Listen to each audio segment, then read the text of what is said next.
This is Infection, the survival podcast, recorded live on Tuesday, December 22nd, 2016, episode 102.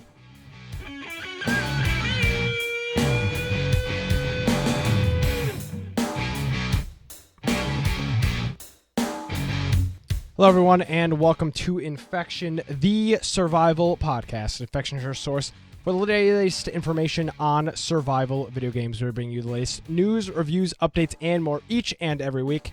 My name is Nick Craig, your host. At Nicholas M. Craig is my Twitter. Hope everybody had a Merry Christmas, and hopefully our co-host here, Brian Aldridge, had a happy birthday. What's going on, Brian? Yeah. Not much. If you want to find me at Boise Computer on Twitter, or you can go check out my blog, Bite of Tech, BITE of Tech.com.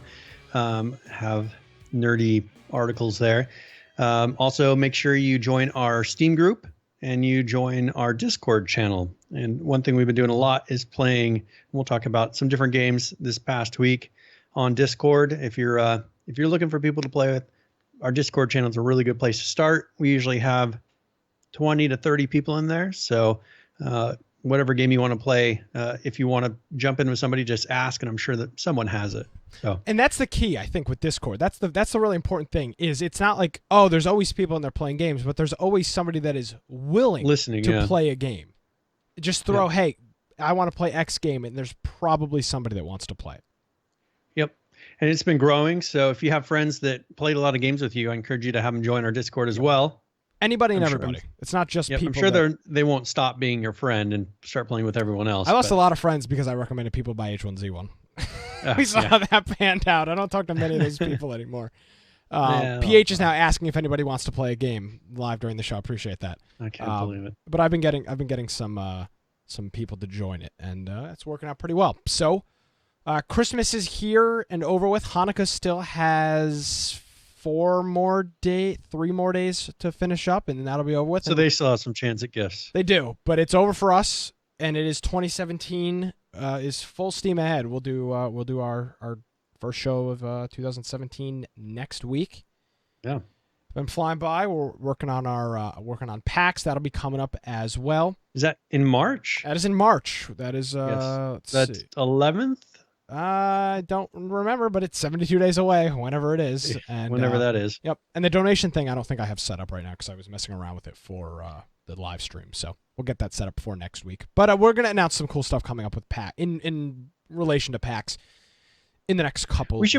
We should do a launch like at the beginning. So pretty much next week. Yep. Of just kind of emphasizing that again for the new year. I agree.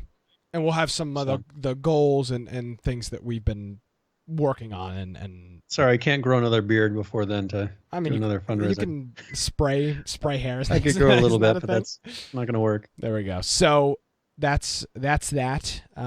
We missing anything else? I was going to talk a little bit about what I got for Christmas for my wife. Okay. So I got a PlayStation 4, wow. And it's because I wanted to play The Last of Us, and I want to play Red Dead Redemption, which is going to have to be on PlayStation Now, I think they call it. Yep. So that's going to be a subscription thing. So I'm waiting on that because I got some games to play. I don't think I didn't really look into The Last of Us. I just heard it had a really good story. I got The Last of Us as well, and Uncharted. Okay. Yeah, and I actually played a little bit of Uncharted last night just to try it out because it came with the PlayStation. So I was playing The Last of Us, and I think this is kind of a console thing, but it felt like I was really on a track. I was thinking it was going to be more of an open world, kind of run around and do stuff. Maybe not quite like Fallout or anything like that. I hear Red Dead Redemption's a little more open world. It's like it's Rockstar. It's a GTA game. It's pretty much Wild West. So GTA. I was kind of expecting this to be like that, to where you could kind of run around and do stuff, and it's very much so far on a track. Most story games. I don't feel like I'm going out and discovering anything. I have to loot things as I kind of go along, and maybe I'll find some stuff. But I don't feel like I have any control over what's happening. No, you definitely don't. And that's how most story-driven games are for the most part. I'm playing Doom right now, and it's the same thing. The limitations. Yeah. I mean, it's hard to tell a story when When you can go all when over the people place. can go and do whatever they want. But Yep. I'm hoping in Red Dead Redemption they were able to accomplish that. Oh, they did do. Red Dead Redemption is Okay. if you like the open worldness of GTA, Red Dead Redemption is the Western style that with a little more. It's got a little more like go here and do that stuff than GTA. You can pretty much do whatever the hell you don't literally don't have to play a mission of GTA to play the single player. You can just run and shoot people. But I mean, See, and like Unicorn Joey says, The Last of Us is the best survival game, and I don't feel like it's really a survival game to me because I really don't have control over anything. I mean, I'm trying to survive as in not die, but if I die, I just go back, 10 seconds, and I start over again. This is interesting to listen to because you're know a PC, well, but it's different because you're a PC gamer trying to get into the console stuff, and I can see where you're coming from. But that's how story-driven games are. Like if you play the new Doom, it's the exact same way. I mean, and I think that is the issue. I play PC, and so there's a lot more. Well, you play a lot of unfinished games too. Like that's the thing. Like, yeah, and that's not like a burn. But like yeah. I mean, the games that we're playing on PC, I know together are kind of these. They're either more casual or not done, and every game you're going to play on the console for the most part is done, and they're $60 titles, and they just follow this hallway. So here, like Donnie PC Games, he brings up an interesting thing. He says, like in Red Dead Redemption, you can kind of get lost on side missions, and I think that's kind of my concern with this one is I'm doing the story, and like I can't stretch it out. If I really enjoy the game, you got Final Fantasy. Final Fantasy is just like that. Well, that's what I mean. It's like I don't feel like I can stretch it out or try to get a little more out of it because it's like you're on the track. Yep. And I just have a feeling that at some point it's just going to end. Now, like story over, you're done. And it will. And so there's a game that's the typical genre of like. I mean, that's like the typical action game genre where it's literally like the game mapped out. Uncharted is very similar. Far Cry isn't as similar. It's a little more open worldy, but it's very close to that whole thing. You're not gonna really accomplish anything outside of. Yeah. Thank you. Outside of what you're trying to do. Thank you, PlayStation, for the $10 donation. Thank you for wearing our shirt. Keep up the good work. Thanks. Nice. Thanks. I'm surprised that worked. I didn't know it would. So that's. But that's just the genre of game. Yeah. You're going to find that with here's an games. issue that I ran into with Uncharted, and I was kind of surprised about this. Now, why are you playing the fourth one? You haven't played the first three? You have to play the first three. No, because it just came with it, and I was like, I'll try it out. And you got to play the first three. And the intro took me like an hour. Like those are long games. I mean, my wife was sitting there. I was like, I'm just going to play a little bit of this until like there's a stop point. And so she's sitting there watching as I'm playing because we were going to play a game together, a 2-player game, and. An hour goes by and it's finally, she's like, okay, well, the next time you wake up as somebody else, then we'll switch. And it's like, I just kept going and going. And it's finally like an hour later. And okay. Cause you just get on the track and it's like, there's no, all right, I'm done with this. There's always something. It's like a movie. It is. It's exactly like a movie. Well, what I didn't like about, they're both made by Naughty Dog. Mm-hmm. And I saw animations in different mechanics that were identical between the two. Yep. That they just copied and pasted from one to the other game. Yep. And that bugged me. See, Donnie is agreeing with you 100%. Yeah, it's like you're taking shortcuts. Yep. and it's fine. I mean, I understand, but it just for some reason it bugged me. Like the where they go and help people over the wall. He goes to the wall, puts his back to it, and puts his hand out to have the person kind of lift him up to the wall. Identical between The Last of Us and Uncharted. Yep. And that just bugged me. It's like you can't even make a new animation for that. And how much does this game cost? $60? Yeah, I don't know. Whatever. We have a different mindset because that's what I came from, and now I've evolved into the more PC gamer. You're kind of going backwards with it. Here's the thing: the story. I've never really had a console that I played seriously. The last one was you have a not Dreamcast? GameCube. What was Dreamcast? Wonderful. That was the last time I really played a console. Like, just. Bought a console and bought games for it and really played it. You played Sonic on the Dreamcast. Crazy Taxi. Crazy Taxi, the best game ever. Yeah, I've got the PlayStation 4 as well. I feel like you should probably play Final Fantasy because that's what you want. It's a story. Yeah. It's a I've got a friend who's really into Final Fantasy. This is different than another Final Fantasy. It's linear in the sense of like it tells you what to do, but you can divert from the mission and do other things. And that's what I want. I want to feel like I can go out and like you know me. I like exploring. Yes, I like bro. I am full. I know you're a big fan of looting. Everybody knows. Yeah. So you need that's don't my want concern to pay. is You don't want to. Excuse me. You don't want to play games like Uncharted and Last of Us because they're like 8 to 10 so I keep hour. hearing how good the story is. So I'm going to play Yes. The Last of Us just for the story. You know, get it done. Yeah. But then I think I need to move on to Red Dead Redemption and. Well, the new Red Dead. Well, you have to buy that because that's not out.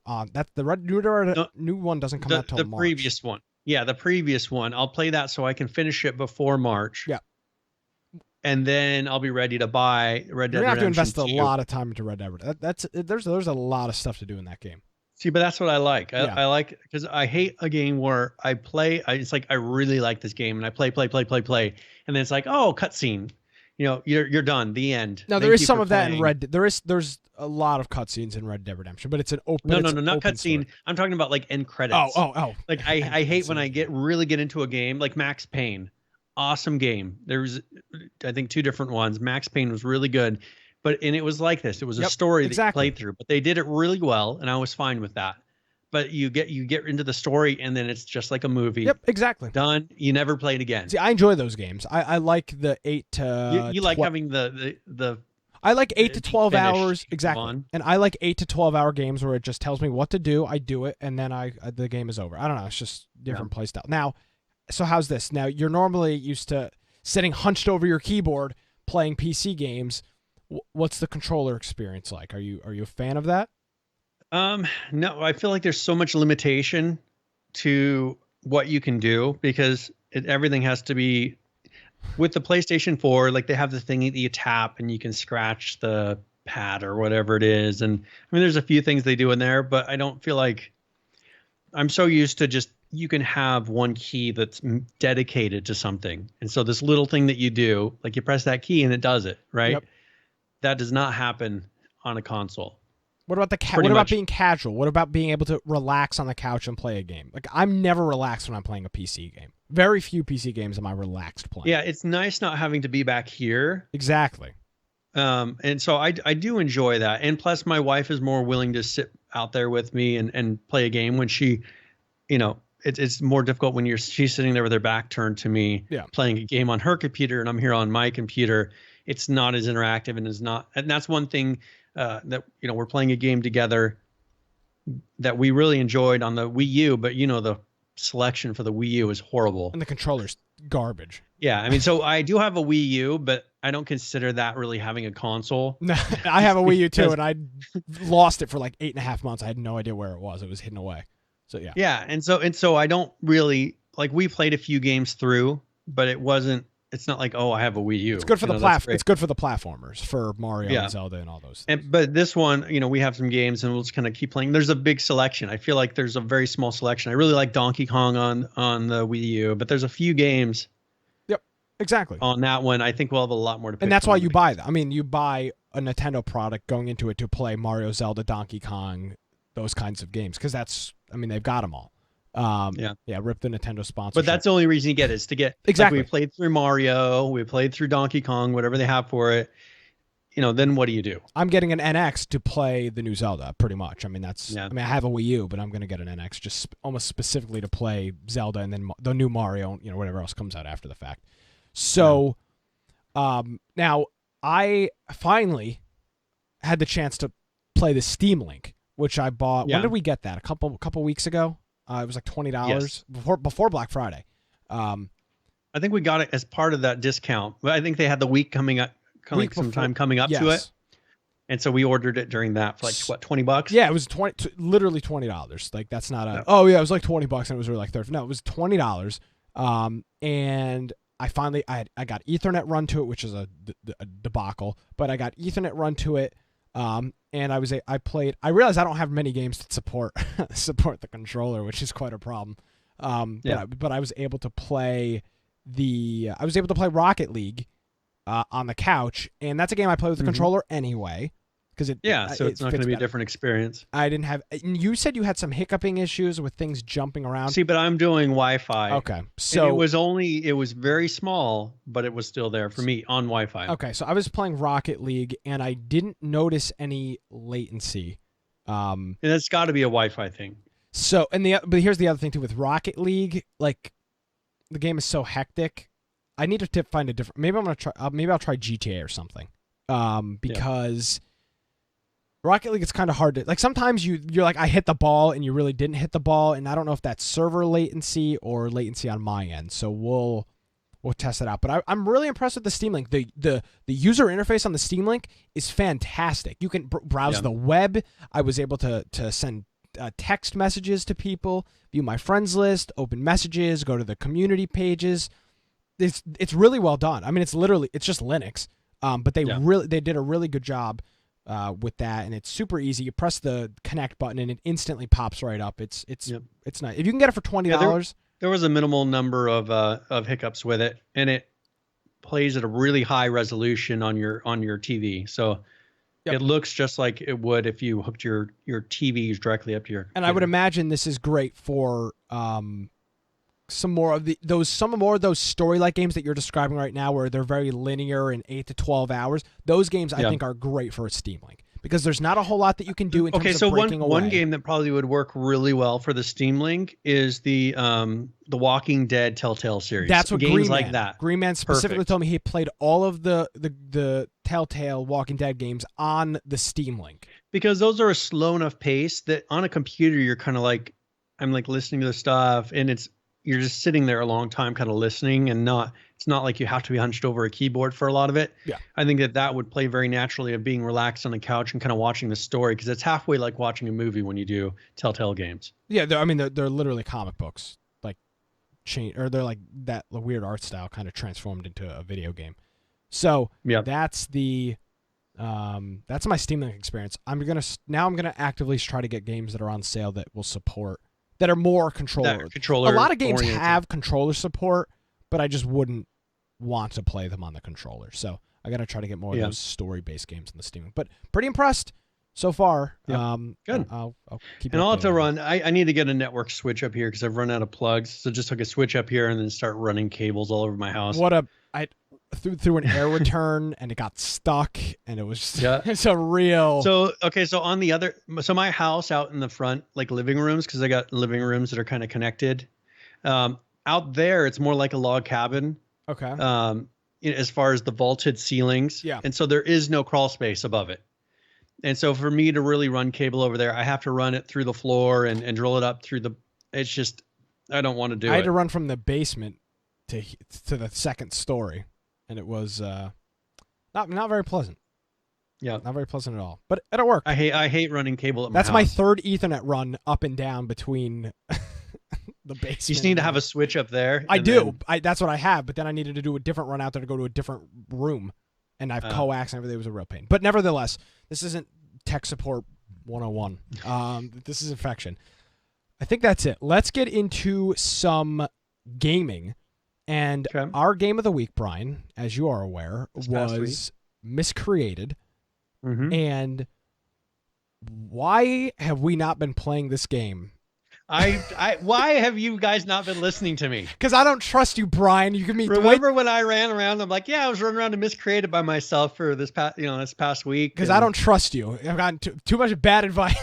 Too much bad advice in the past.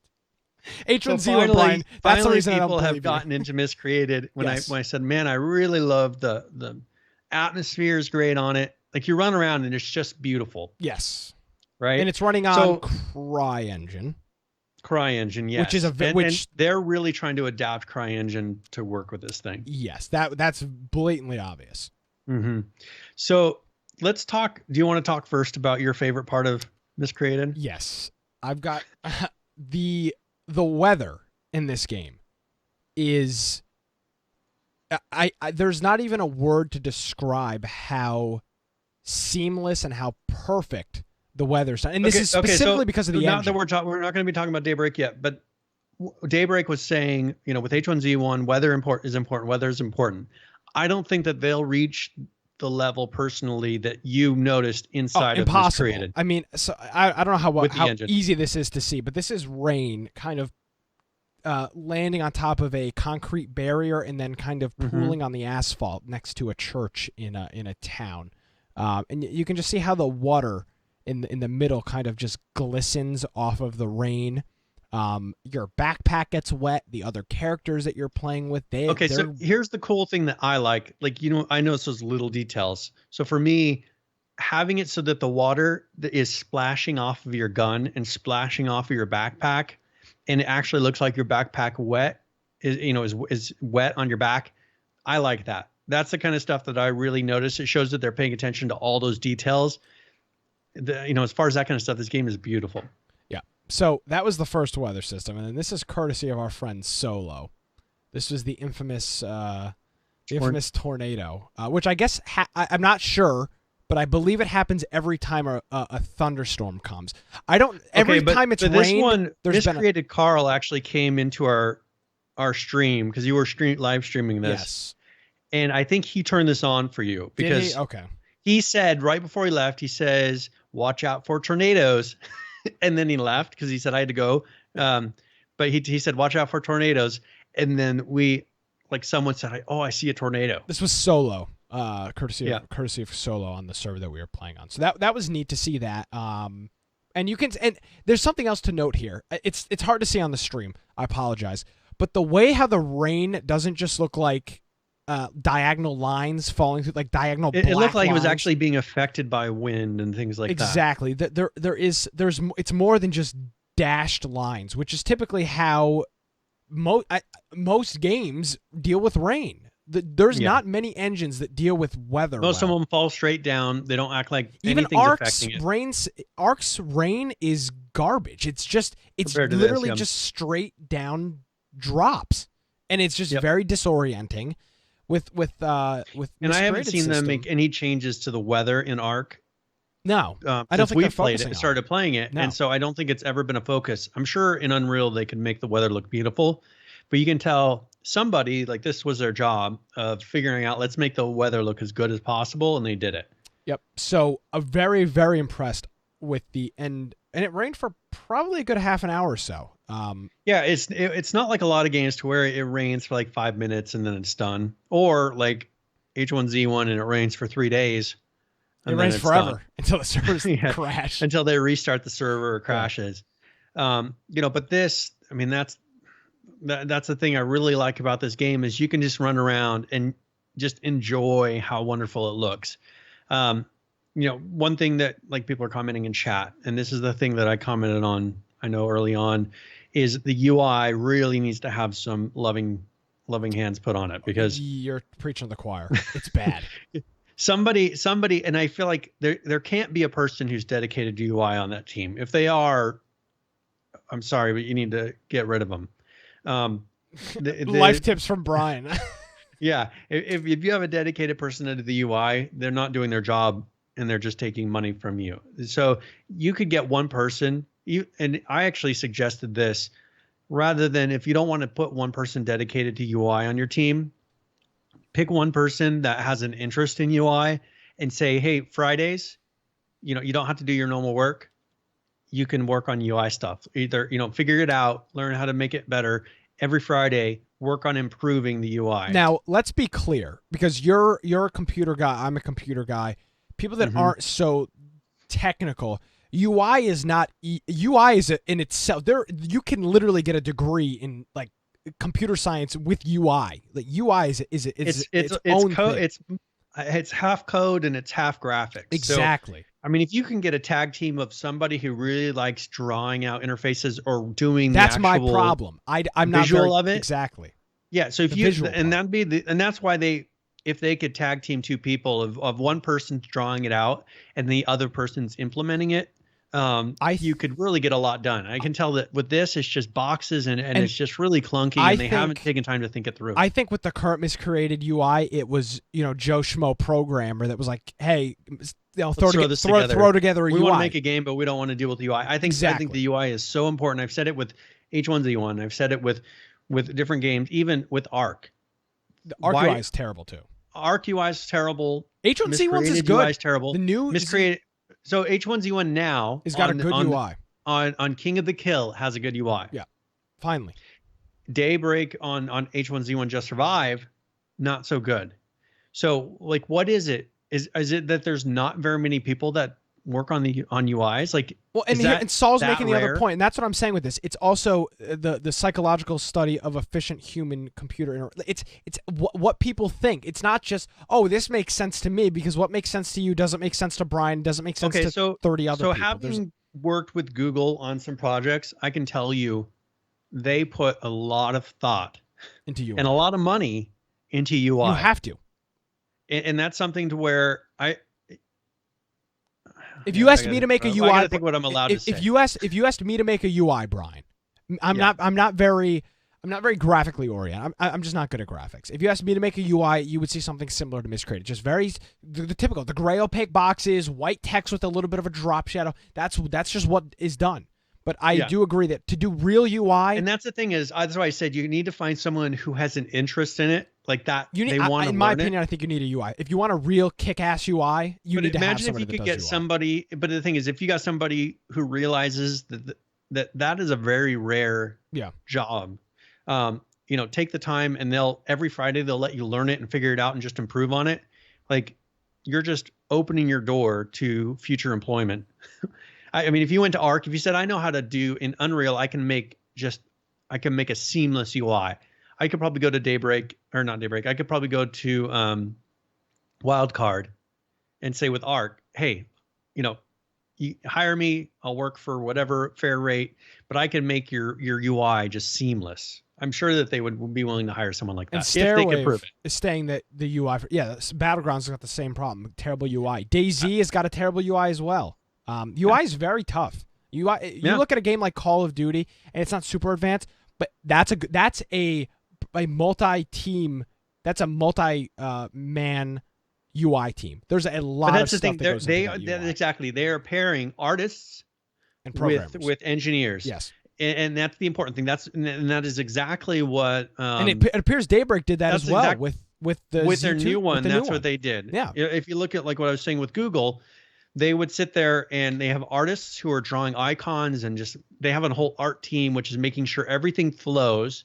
And they come up with a very specific set of criteria for what they want to release, and then they have the engineers implement it. So they pretty much are drawing out what they want it to look like first, and then the engineers implement it. So you can, because you're not really limited. I mean, you can make the UI look however you want it to look. Yep. You need to have an artist sketch it out and then do their best to implement it in that manner. It doesn't seem like places do that. They just say, oh, we need a box right here. Let's draw a box. Oh, we need a button right here. Let's put a button there. They're not looking at what input do we need to put out, what output do we need to put out. Okay, let's now make the best interface to hold that information. No, they're just purely thinking like engineers of, let's put these boxes here, put these buttons here. Okay, we're done. And it really shows in games like this when it's really clunky and hard to get around. Yeah. Now, but here's the thing. At this point with Miscreated, and I think, and unfortunately, I think I've said this too many times, or it may not mean anything. But I do think a UI is maybe one of the last things that should be worked on. There are definitely still a lot of improvements that can be made to Miscreated. Before, here's the thing: the UI is a pain, but the amount of time that you're really interacting with the UI, like first of all, the thing that's the server browser is arguably the worst thing I've ever used. It's first of all, it doesn't load. You have to click the buttons like 30 to 50 times for you to view your history. Well, if they could put a little thing that says, please wait.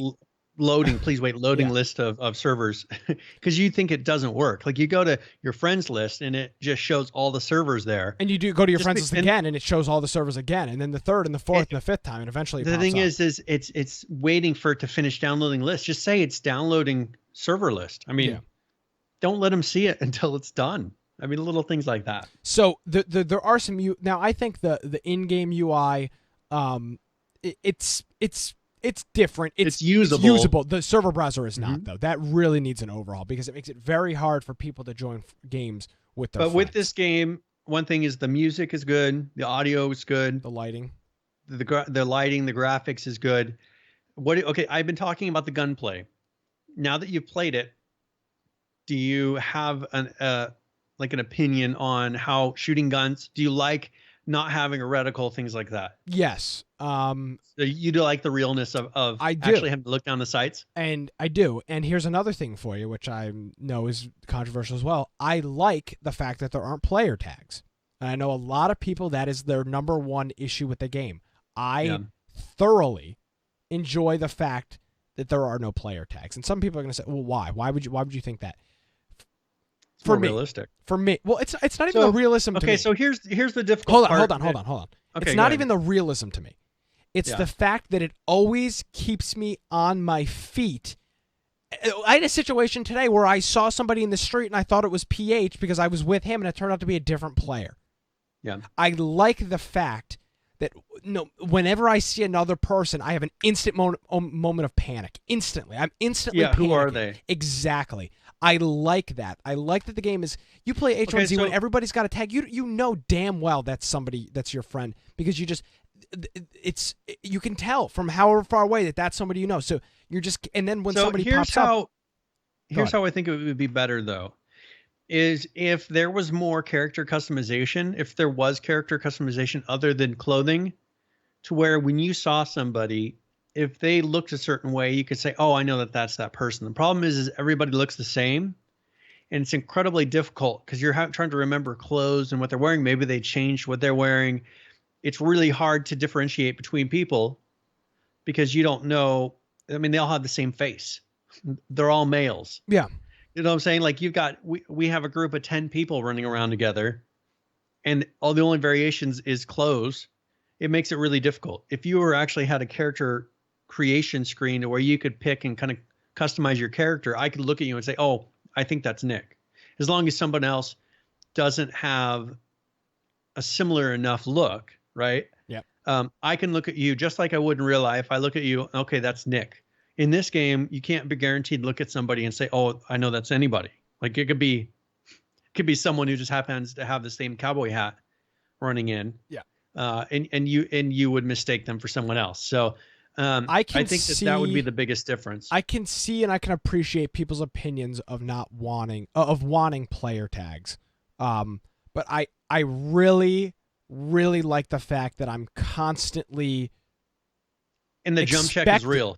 The jump check is real, and I'm constantly, and I'm at a moment's notice ready to shoot any player that walks into my field of view. Instantly. I'm instantly pressing G and pulling my gun into combat stand, whatever you want to call it, where I'm raising my gun up instantly when I see somebody. And I like that. Just like you would in real life.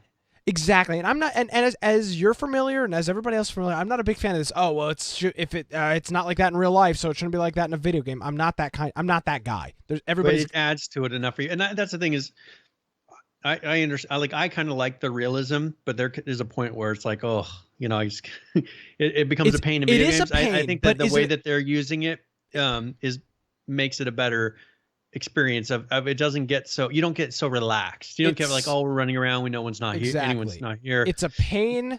We're having to constantly say, hey, who's coming down the street? Exactly. Who's in this house over here? You're kind of keeping an eye out more than you would, kind of like we were originally. And I think this is kind of what we lost a little bit, is originally in H1Z1, that's how you felt. There weren't tags in H1Z1. There were no name tags. And it was that effect of every person that you see is hostile. There is PH brings up, what about like clan clothing customizations? What if you could get like an armband or something? Because that's something I brought up in other games. Yeah. Something that just kind of is an armband, like, okay, that's my clan. I agree with that. And they do already have a clan system that works pretty well. Somebody else built a base for us, and I'm able to I'm the clan leader, I guess. And I'm able to access it. I logged in, I was able to access it. Everybody else is able to access it. So the clan I feel like with this company, though, like if we went to them and say, hey, I think this here, blah, blah, blah, is a really good idea. I wonder if we would have more luck with these guys. Because, I mean, we've given so many. We've given them 100 to Daybreak. We've given 101 ideas to Daybreak, and I mean they've never implemented one that I can remember. Like there's nothing they implemented how I said it. It's always something not quite. I wonder with the company like this, if you could say, hey, I think that this is a really good idea if you tried da da da. I wonder if because of the size and it's more of just a group of guys, it's a company, but it's just a group of people kind of making a game. Exactly. I wonder if you'd have more luck getting in there and saying, hey, I think this would be a really good feature. And if they said, hey, yeah, that would be a good feature, and it actually get implemented in the game. I just have a feeling that this is more of that style of company, which I would appreciate more, because I feel like, we've had some really good ideas for H1Z1, and it's like, now, whatever. I would be more. I'm definitely for more customization. If that's the question, I'm definitely for more, the clan customization, all that stuff. But I mean, their base building system is not bad, but it needs to. Okay, so here let's go into this topic. What about the base rating? So here's the thing. We're no expert, but we haven't played enough. But the rating system, from experience, it takes about 15 minutes to break down a door with an axe, fire axe. This was our base the first one we started with. Yeah, that we just built. We wanted to play around with base building, and this was the end result. By the way, no locking system, colossal pain. You have to lock it every time you use it. No, right? I'm talking about snapping, like a snapping system. Yeah. Colossal pain, and the door is a absolute pain. Constantly unlocking, you can't tell if it's locked or unlocked because the padlock is there either way. But this base was rated within 2 hours. Yep. So, and this wasn't in a very populated part of the map. So I'm not sure what can be done. Our new base now, we just before the show, PH and I put in a 2-door system. Yeah. But I would imagine by tomorrow that will be gone too. I don't think they put a lot of time into the base building since launch, or since they implement, not launch. They implemented it about halfway through. I don't think I think they put it in and they haven't really touched it, but I think there's a lot of potential in this base building system. I'm fine with the system if itself. They could get like a snapping system. Even the snapping thing, the new base got rated as well. But I think that they'd have a really easy time just making these snap. Like, they could implement that, and I think it would open it a lot to being able to make more complex bases. Yeah. So now with this, I think that if they could, and one thing I'll be talking about a little bit later is, they have recipes they can add to this base building system as it goes. Because they can add a recipe into the game and just say, now you have the ability to make this without having to rework everything. Like, they can build on this system. So that is pretty nice. They're not limited to whatever it is right now. I just don't. Do you think they're going to be putting any time to it soon? I haven't heard them talk about base building since they announced, hey, we put base building in the game. I would be more impressed with them working on the base rating system before the base building. The base building system it's not. So what's a good amount of rating? Like, for you, you should not be able to to raid. You should, if you really, you should. It should take an hour with an axe to break down a door, because that's ridiculous. Yeah. That's really ridiculous when you think about it. That's one thing we ran. That's what really kind of killed the servers we were on with H1Z1. It was the fact that we could go and clear out a quarter of the map's bases in an afternoon just running around. It was more of the time of we spent 15 minutes at each base and just destroyed and took everything. And then H1Z1 did such an extreme. It was super easy, and then it became like 75 IEDs. It was like 10 IEDs to 75 IEDs and 100 gasoline. And it was from 0 to 100 in like one patch. It made absolutely no sense. With this system, I do think, and here, again, I've played the game for one weekend. I'm not an expert. I'm not claiming to be some pro at the game.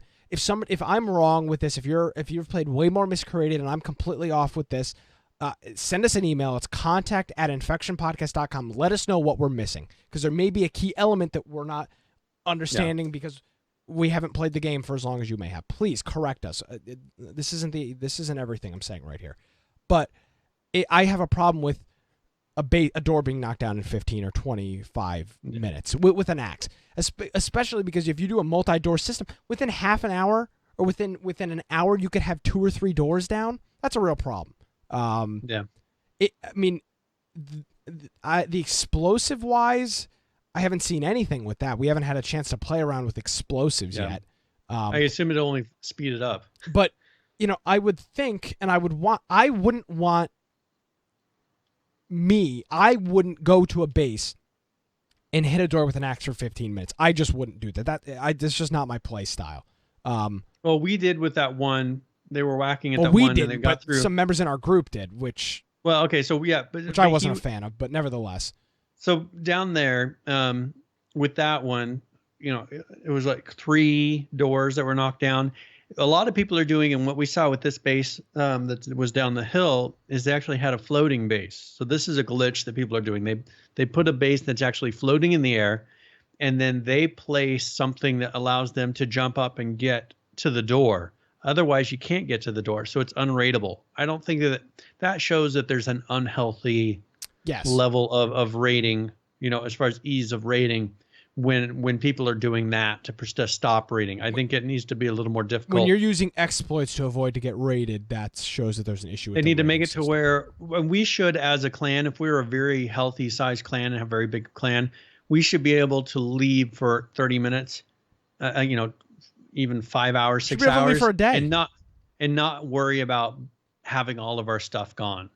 Yeah. I mean, that just, unless it took, like it does with Rust, and I think Rust has done this correctly, it takes a huge amount of resources to raid in Rust. As it so should. you can go and lose all your stuff in a certain amount of time, but it would take so much resources and things from the other clan doing it, that it's more of a big event for them. It's not just, we're going to whack on this with an axe and we're in. Yeah. It takes a lot of work. And this is the other thing, and I'm not just saying this, and Brian's not just saying this because we're pissed off that somebody destroyed our base. We're saying this because, I mean, me as a new player to this game, I don't like the fact that that I can go and whack at a door for 15 minutes and knock it down. That's a broken. I see that as a broken thing. Maybe that's the intended use. I know that in real life you could probably go knock someone's door down with an axe in 15 minutes. That's fine. 15 minutes. I mean, you could break down a door easily with an axe. Yeah, but that really doesn't play well into gaming with a lot of especially people, when because here's people the thing, just go and troll everyone. The door is not super resource intensive, so I can see why it comes down somewhat easily. Yeah. So maybe that's. But people don't want their bases destroyed every day. Well, here's that's the point I'm getting to. We played it Friday for a while. We played it Saturday on Christmas Eve for like 5 hours or something. We played for I played from 10 o'clock in the morning well into the afternoon. On Christmas Eve. Didn't play on Christmas.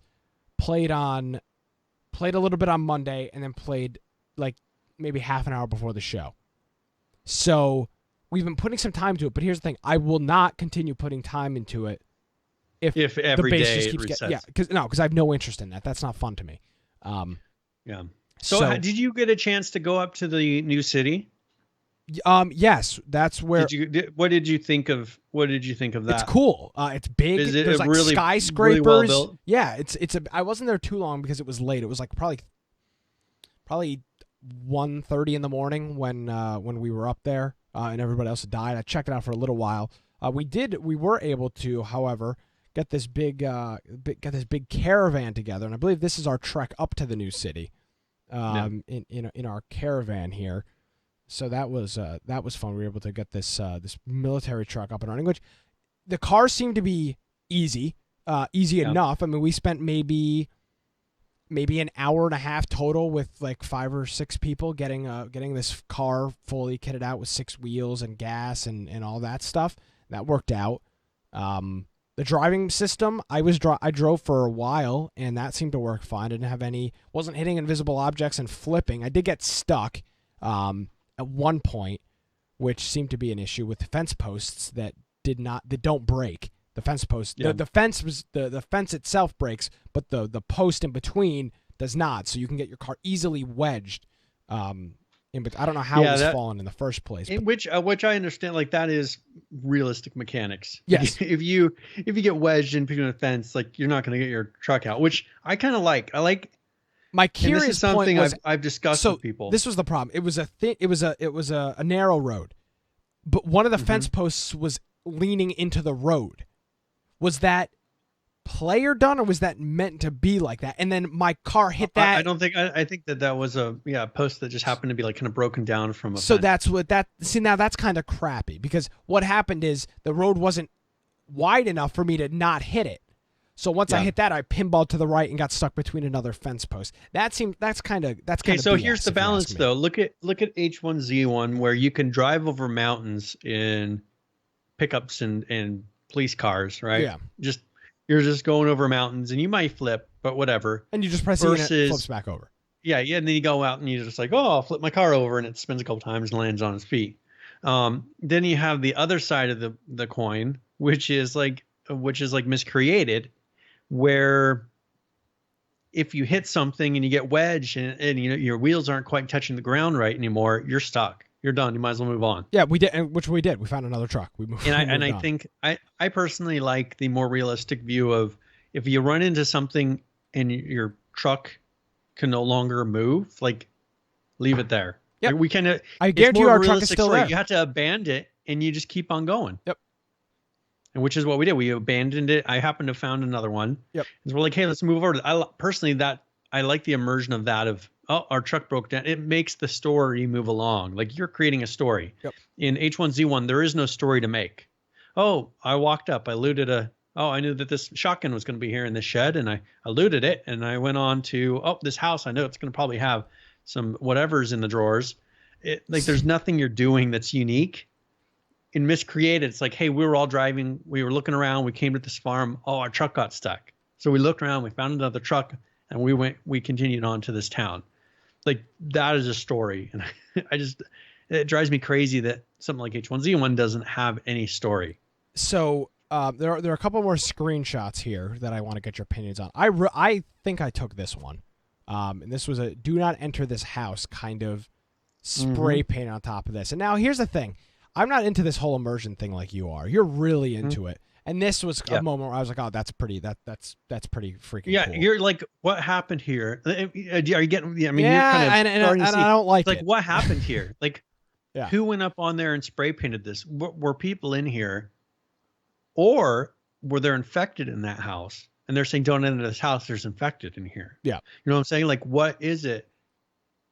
And so I go in there and look and see, and in this game, they'll have somebody who, committed suicide in the upstairs bedroom.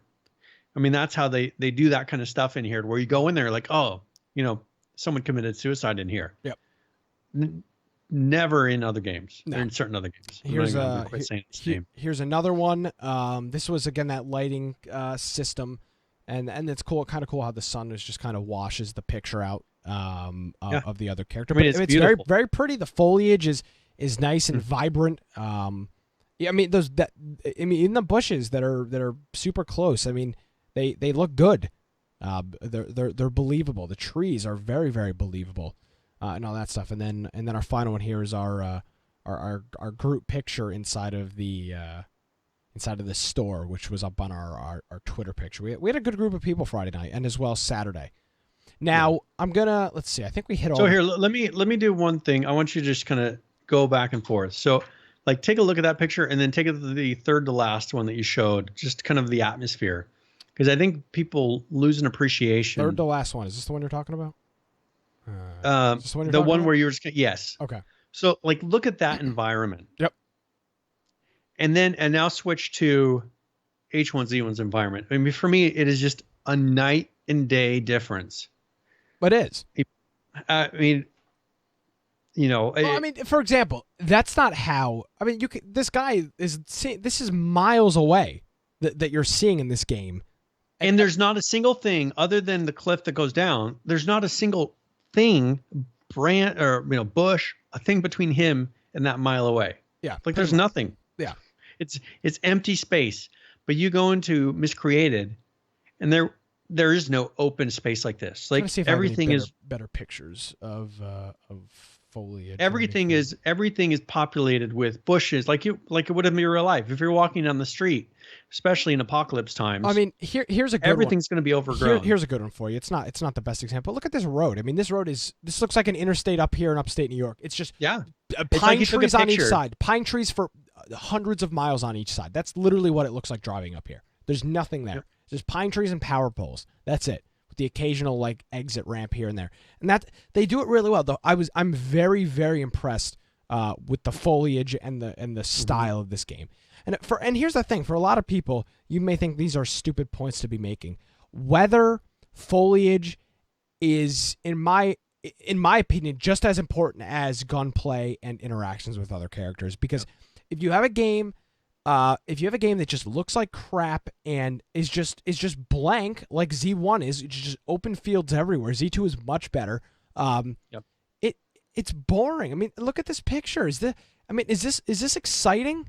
There's nothing exciting about this. There's no. Yep. There's and a as you said, in Z2 they places. did a much better job of actually putting grass and putting more visual breaks in places so that it's not just open as far as the eye can see. And so they did a much better job in that. But that's one thing I don't think they're going to be able to get to the level of what Miscreated has. Yeah. Now, and again, this is not this is not the Miscreated podcast. We're not fanboys here. There are plenty of issues with Miscreated, plenty of legitimate issues with this game.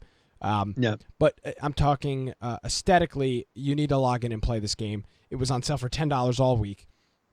If you didn't buy it, it'll be on sale the next time. But there were, plenty of opportunities to get this game for $10, and it's a hell of a deal for $10. I think you'd agree with me, Brian, and I think everybody that played with us Friday. And the game's Saturday, only been getting better. Yes. So. And now this is the game that, and the reason we don't talk about this as much is because this game doesn't do patches every week. They put out more. Bigger monthly, patches almost, every 3 to 4 weeks. Yeah, exactly. Almost monthly. They do big patches, but they're always working on it. And we got some people in the chat that are buying it right now, and I guess maybe it's still £7. on sale. So maybe it's still on sale. Yeah, if it is, if you're listening live, if you're listening before the sale ends, definitely worth grabbing it. It is a beautiful game. I've been saying this. It was still worth. Yeah, it's $10 right now on Steam. It is $9.99. Yep. So definitely worth it. They're only been improving it. There was some big things, and I'm hoping that they have smoothed out the gunplay. As you said, you do like the looking down the sights and shooting. I was able to shoot somebody and it worked out fairly well. Like, it is more realistic. You actually have to aim. Now, it's not just pointing your crosshair at somebody. You actually have to aim, which I like more, because if somebody's coming in, like, you're trying to figure out and shoot them. So here's some interesting things, Brian. And I know we have a bunch of other stuff we need to talk about, so we kind of wrap this segment up. But I'm looking at the Steam page, and I don't know if you have it pulled up, but the recent reviews are mixed, with only 67% of them being positive in the last day. But unfortunately, all of the reviews that I'm seeing that are negative are 1 hour played, 1.3 hours played, 0.1 hours played, 1.6. This guy's got 4 hours played, and he's saying that there's no loot. That's kind of a BS claim to make. But most of these people are not. And this other review, this is running around for 7 hours without finding anything or seeing anything. So that's not true. I guess if you're just literally running in a circle, maybe. And here's the other thing too: these people may be playing alone, and I would imagine this game is very boring alone, as most multiplayer games are. DayZ. Like, here's somebody who downvoted it, and they played 0.1 hours. Yes, really, you can put in a vote after 0.1 hours. The game didn't even work when I bought it, which was the first and only problem I had with it. So I was getting a lot of I put a don't buy recommendation on Just Survive, and people kept commenting to me, "You have 800 something hours. How can you say don't recommend?" And I just very plainly said, I think I recommended it plenty early on. Well, you do. You literally have 886 hours. Yeah, and I said but the game got worse, and I don't recommend it today. Someone said, but you got your $20 out of it. Yes, I got me $20 out of it, but I don't feel that somebody who bought it today would get their $20 out of Just Survive at the moment, right? Putting clarification on there. At the moment, they would not get their $20 out of Just Survive. I'm sure that they're going to turn it around, but that's kind of making a guess. That's saying they probably will turn it around. Okay, put your $20 in. It's a little bit of a gamble. So I think that people have said 800 whatever hours. How can you not recommend it? Very easy. It wasn't a game good as it is today. I am only giving my negative recommendation based on how it is today if you bought it. Yeah. So with that, there's only one other thing I want to cover quickly with Miscreated. In my opinion, I think they should probably just get rid of the zombies because they really don't play much of a role. That was my comment too. It's like this game would be if you sold it because the zombie genre is going out. This game is not reliant on zombies. Like it doesn't really add too much. It just kind of makes it so there's something there. But I think that this game is the survival aspect of it. That is the true survival. I mean, have it be a post-apocalypse where everyone dies. Most of the population just dies, and you're trying to survive, right? Yeah. They're just as fulfilling of a post-apocalypse story. You don't need the random zombies that come around and kill you every once in a while or chase you. It adds nothing to the game. I think they could rebrand. I think we'd mentioned this, rebrand as a survival game, rename it, and you'd probably have a huge launch. Yeah. So, whatever. I don't know. I mean, the mutants are really tough, the big ones, but the regular zombies you can kill pretty easily with a baseball bat, a couple hits, and they're done. So, yep. I don't know. That's Miscreated. Really enjoyed it. Plan on playing some more over the next month or so until I'm back in school while I have some time. But we're gonna continue keeping up to date with it, and if you've got if we're wrong about something, if you know something that we don't and you have other information, please tell us so we can correct it and get this right. Because we're really enjoying the game and we've continued to enjoy the game. So that's Miscreated. And do we want to do our first game giveaway, or we want to go into the next? We could do our first game giveaway because there might be a rant or two involved in this. All right, so let me go ahead and open it up really quick. So this is going to be, we have a new system where it's kind of based on points. But if you do ! giveaway, make sure I spell it right. It'll take 15 points to enter, which if you've been watching since the show started, that shouldn't be a problem. But ! giveaway will enter you into the raffle for this. We'll start out with something a little bit smaller. I'm going to give away a copy of Knights of Pen and Paper +1 edition. I don't know. Have you ever played this one? No. It's like a board gamers, you have you sit at a table and you're playing through a board game pretty much. Okay. It's pretty interesting the way they did it. I play it on tablet. They have it for PC. This will be the Steam edition that we'll be giving away. But I personally put a lot of time into this game, just playing it on my tablet. Cool. So it's a lot of fun. You can go through, and if you're into tabletop gaming, it's something that you probably enjoy a lot. So I'll put a link to the Steam page, but this should hopefully, if our things, it's filling up. So, and it's an ! giveaway, no longer raffle. So ! giveaway is the code to enter that, and we'll draw that winner in a couple of minutes here. Now, Brian, there is some controversy with Ark. Now, this is a game that, for the most part, everybody just kind of loves. Like, they really can't do anything wrong, and that's not. Partially, it's because they just do a pretty good job. Overall, they have very consistent quality. Yeah, if we take a look at the store page for this game, it's got 111,000 total reviews. 70% of them are positive, and recently it's got 4,000 reviews, and 70% of those are positive. So they are. I mean, they've got plenty of positive reviews on this game. People are really liking it, have continued to like it, and that's just that. But earlier this week, actually it may have been even earlier today. It was yesterday. As I'm sure people have been following the Steam Awards. They're kind of just giving away these kind of just funny name awards to games, and it's a user vote system. Typically, like a lot of these online awards go, it's you vote on Twitter, vote on this, vote on that, whatever. So Ark, what they are doing is they are enticing their audience to vote for them with adding kind of I think it's partially meant to be a joke, and people don't know how to take a joke. They're literally adding sheep to the game. And they don't do anything. Well, you can get wool off of them. Yes, you get wool off of them and you ride them. But I'm sure they can ram things. They really don't do a whole lot. Like this isn't like a game-changing animal. Like this is not going to change how you play the game.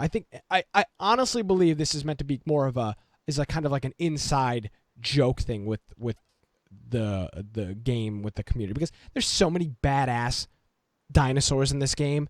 I mean, this doesn't make any sense to be like we're introducing this octopus that spits fire and a sheep. Like there's so many cool things that they're doing with this game, but for whatever reason,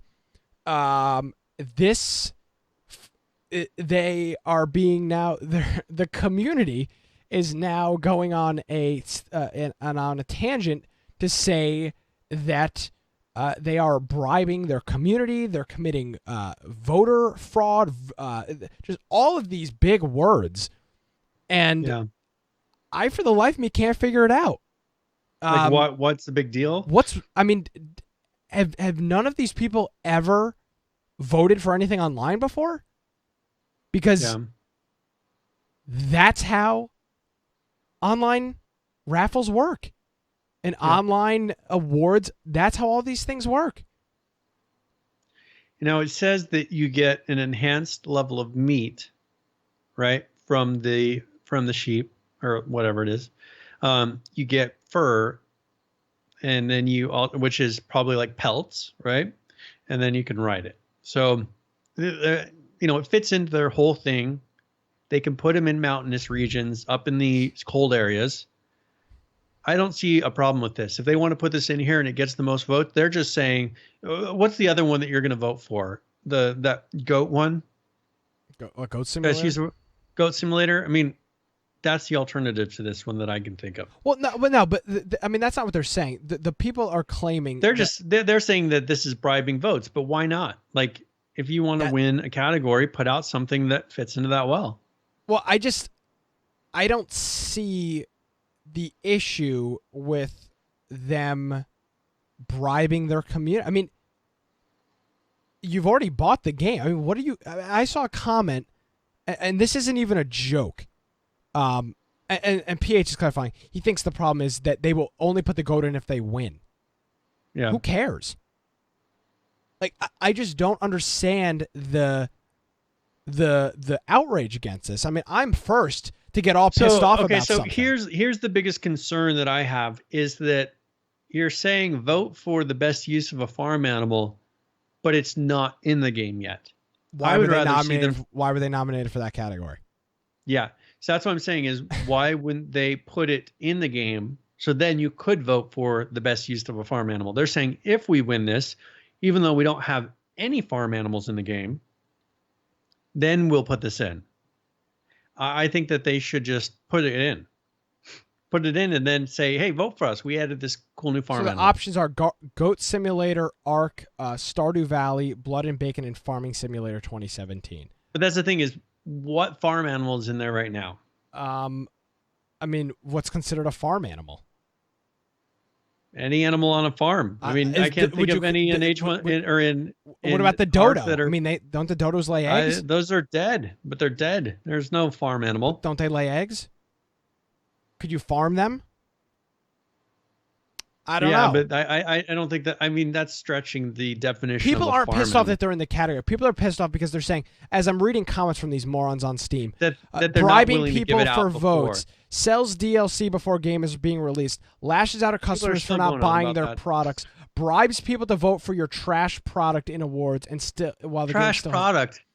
Oh, this and here's is one the thing. of the best, most well-built games. And here's the thing, and this is from a again, smaller developer. and I'm gonna piss a lot of people off. And honestly, go screw yourself. I really don't care. Um, the absolute like insanity of the online gaming community.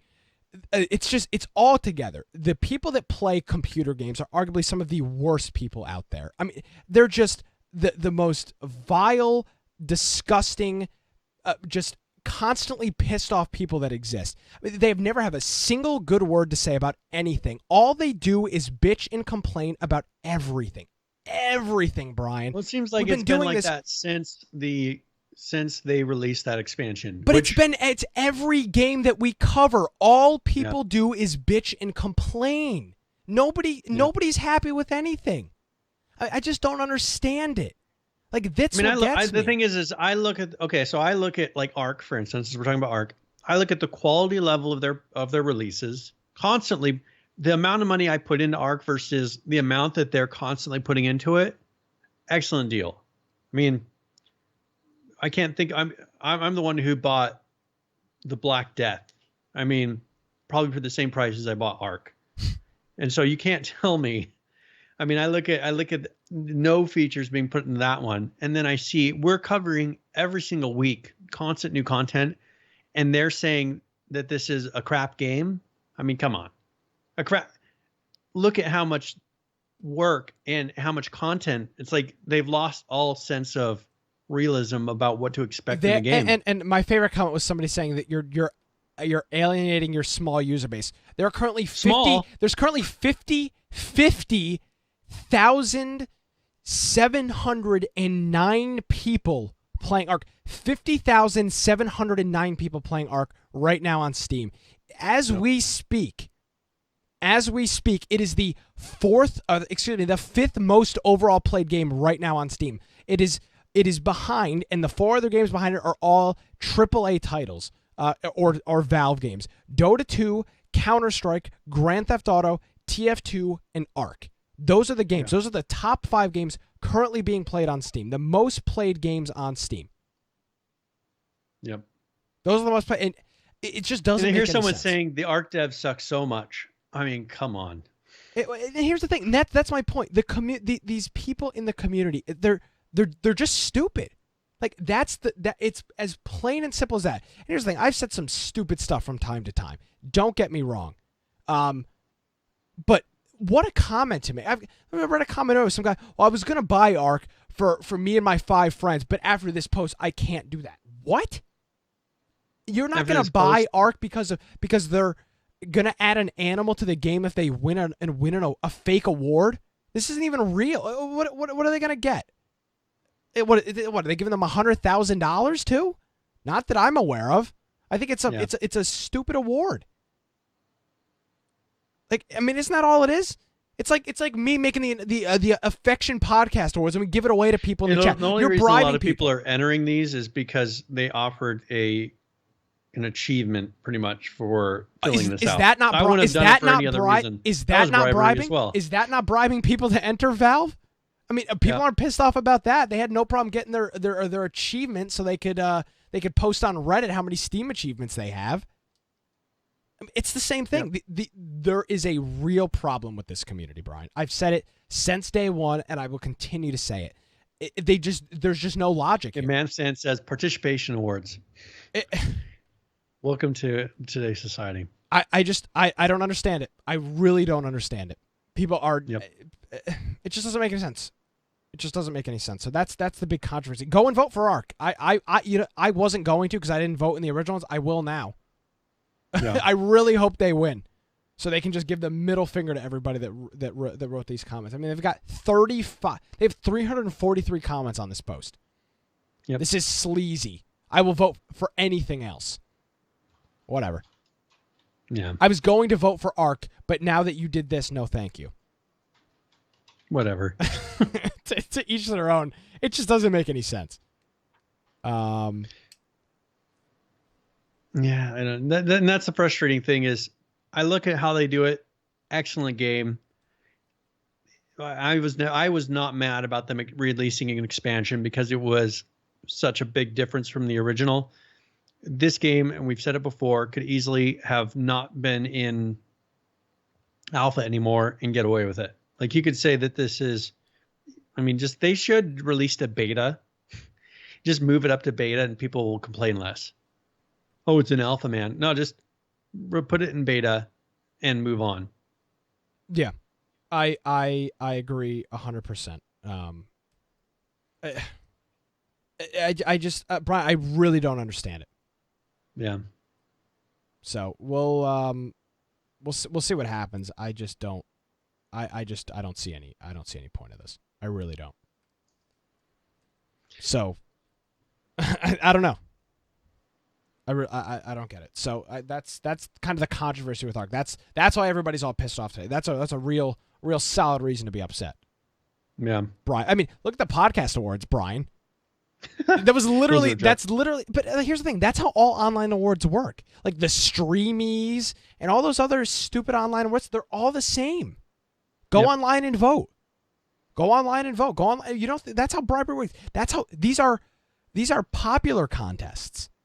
I mean, that's all that this Steam Award is. It's a contest of who is more popular, who has got more people that are willing to vote for their game. It's a popularity contest. That's 100% what this is. And every online award is the exact same thing.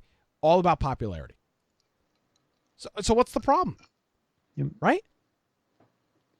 They're never going to make everybody happy. And I wouldn't want them changing what they're doing to try to appease people. I really hope they don't. Why would they need to? Why would they need to? You know, this guy's going to say that nobody is playing their game. The 5th most played game on Steam right now. You're an idiot if you're making that. You're really an absolute idiot if you're making that comment. They're literally the 5th most overall played game on Steam. Yep. How can you make a comment like that? Shows you have absolutely no idea what you're talking about. It's as simple as that. Just get over yourselves, people. Yep. And now here's the thing. I wouldn't want them to change a single thing they're doing about development. I mean, this is one of the most well-run game studios that I can think of. This is their first game. Yeah. Right? I look at like with certain studios, they're AAA studios. Like they didn't start out as a small team. They have hundreds and hundreds and hundreds of people designing games like Grand Theft Auto. Oh yeah. This is not that. No. I mean, you're trying to hold somebody to the level of that I think they do very well. As do I. I have no problem with this.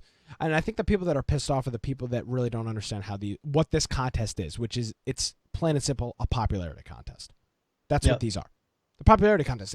When we enter the podcast awards, it's a popularity contest. Who's got the most listeners? It's not who's the best podcast. That's not what it is. It's not the best list. It's whoever's got more people that will go on my website and vote. That's all it is. Yep. Best H1Z1 server, best H1Z1 clan. We were on that list for a really long time. Why were we on that list? Not because we were the best clan. I think we're still second place in there. Not because we're the best clan. We haven't been playing. Because we had a really loyal group of people that went and voted. Were we the best clan? Not with my shot we weren't, but because we had a lot of people that went and clicked the link. Yep. We're bribing you right now to watch this show with free giveaways. So you're all falling for the scam. Congratulations. Do you want to do the giveaway and then let's go ahead and roll it right now. All right. Not my vote, PH. We'll test this. Saul Greatman. Wonderful. So Saul, congratulations. And this whole system, I will send you a message in chat. Cool stuff. Yeah. So very good. So it worked. Yes, Yay. It did. You just need 15 points to join. And we have a guy who's listened before, and he just came in and entered, so I was able to gift him some points. There you go. Cool stuff. It works. All right, Brian. I'm gonna let you do the Ark notes because there's a whole bunch of dinosaurs, and you got to explain what these things are doing and what we can expect from these dinosaurs in the game. All right, very good. So this is 253. So this is their kind of a Christmas patch they did. It was December 23rd. One thing they did add, so first there was an unversion hotfix that said it fixed an issue with megalosaurs crashing on clients. So this was a client-side fix only. Another thing they added was the camera. So you're able to go in and take photos and apply them to an in-game painting canvas. So it's like you're taking a picture and you can add them in-game to, photos on the wall in your base or something like that. So that's kind of a cool. Take your big group shot and yeah, you take a picture of your base or take a picture of a dinosaur, or take a picture of your group, and you can hang it up on the wall. So that I think that personally is a pretty cool feature to add in there. It's not that hard for them to do. It's just do you see how expensive this is to create? I didn't look 80 at the wood, sources. 30 hide, 240 crystal, 80 black pearls, 100 sap, 150 obsidian, 140 metal ingots, and then 280 metal. That is a very expensive reset, but it's a cool thing. It's not. I mean, that's cool. So now you can take your group shot and make a big old painting of it on the wall. And I'm assuming it kind of automates because you had gone through. I mean, can you give a little bit of the experience of getting pictures into Ark? Because you're the one who did that. Yes. You and Lance. We had a bunch. What did we have? We just had we just had pictures of like U.S. presidents and world so we leaders. created a war. So we created a war room, right? Yes. And so we put up on the wall wartime pictures presidents of wartime presidents. Yeah, yes, on our for wall. fun. And the single ones were easy. So you have the canvas that goes into the game. The single ones were easy. You would import it into Photoshop, save it as their format, import it into their program, convert it to the thing, load it as a paint, and then just get the materials you needed. The ones that are a pain, which I never really got into, was the multi-canvas prints, where you had to kind of, if you wanted to be a 4x2, you have to export 8 individual images all lined up and then paste them together. I never got into that, but I spent way too much time trying to get pictures of wartime presidents into Ark. Like way too many hours. Probably 10 hours I spent getting those pictures into that war room for it to just be all destroyed. I think I'll find those screenshots. They're somewhere. Well, okay, so we retreated back to our war room as we were getting destroyed. So it kind of created memorable moments. Memorable moments. We have bomb. Yeah. 4 Rexes coming in and just destroying everything while we're hiding in a war room. Yes, it was great fun. So this is a cool thing that they've added, and it's really expensive. So only the richest of groups will have them. Yes. All right. So the first one that they added is a Nidaria. So Nidaria. This is an invertebrate that is passive but aggressive at close range. So if you're decent enough distance away, it will not attack you. It is not tameable. It is not breedable, and it is not rideable. So these are going to be in the ocean. They are a type of jellyfish. It says, so as far as under domesticated, it says it is barely more intelligent than a plant. There's no effective method to tame one, though as dangerous as they can be, a few tribes they keep schools of them around to harvest. So it's more of harvesting them for things rather than that, you can't do anything else with them. It says it possesses the size and shape of a large egg yolk jellies, the powerful sting of certain box jellies, and the bioluminescence of deep sea jellies. This all combines to make a dangerous creature that lights up the deepest reaches of the ocean. So that'd be kind of cool if you're swimming down in the ocean and you're able to see these things glowing.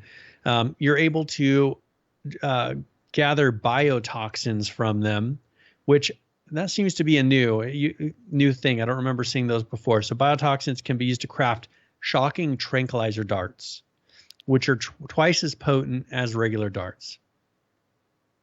So it's a new, as Jay Delore is saying, in level 85 trank dart. So that is giving you the necessary ingredients to be able to make that. But it's just pretty much going to be something that you're going out and harvesting. Now, the next dinosaur is a Troodon. This is a carnivore that it is tameable. So it is a passive tame. So pretty much you use raw prime meat to be able to get this. It is breedable. Once domesticated, they said, I thought it couldn't be tamed, but they saw someone that had them. So it's the one that you put prime meat probably in your 9th slot, or your 0 slot, sorry. And you're able to gain its loyalty, and then it will start to follow you. So it is not rideable. You cannot carry them, but it is breedable. So it's one of those type of following creatures. And it says that with these, they're ultra smart. They're bred for battle, so it's kind of an attack animal that you can make. The next one is another C1. This is the Tuso Tiu Fis. So Tuso Tiu Fis, it is a crustaceous carnivore. This is one that is not breedable. It is tameable though, and it is rideable. So if you can get one of these, it looks like a big octopus, right? Pretty much an octopus, Pretty from what I much. can tell. And they're very big. As far as domestication, they said one thing of the major benefits for this is harvesting ink. But unlike the normal ink, it is very oily, so it can be refined into fuels such as gasoline. So if you're looking for another way to create gasoline, and it says that it has some distinctive combat. That these two have some these distinctive combat abilities. So it makes an excellent aquatic tame, but it is slow swimming, so they're not very fast. But they're you can harvest the ink from them, and they are good for combat. Another dinosaur is the Pegomastax. This one is tameable. It is breedable, but it is not rideable, and it has big spikes on its back. So this is in the game right now. As far as a domesticated, it says, while not pretty, it is far too small to ride. It is good as a farming aid. So its skill at scavenging means that it collects an extraordinary amount of seeds and berries. So you can gather flowers and mushrooms from this, which are difficult to gather. And it says, and other ingredients necessary to cook up unusual concoctions. And there are certain things that require things like mushrooms to be able to tame. So, and then the final one for this patch is the Therizinosaurus. So Therizinosaurus. And this one is tameable. It is breedable, and it is rideable. They says it's one of the strangest creatures that you'll encounter. This is the one that has the claws on it.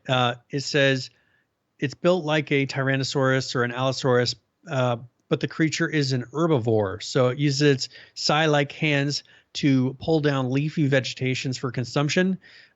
So it also is efficient at slashing foes in combat. It says intimidating all but the hungriest of predators. So the beast is also covered with a thick layer of feathers, much like its real life counterpart.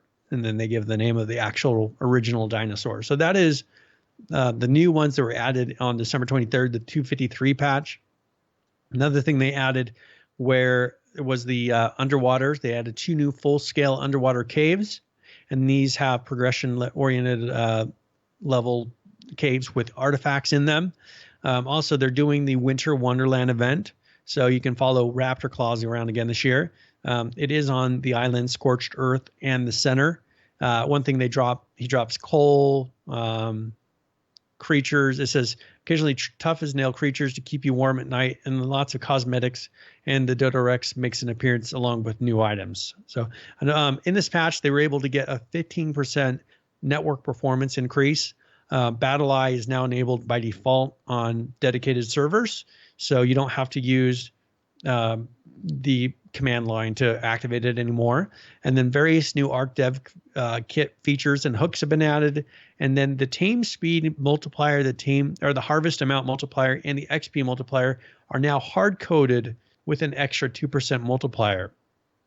So if you want to have the original rate, so everything is twice as much now, you can reduce it by setting the values to actual 50% of what, and then that'll make it so that it was what it is previously. So I don't know if they found that maybe things go smoother. They felt it was a little too hard, but they did increase that.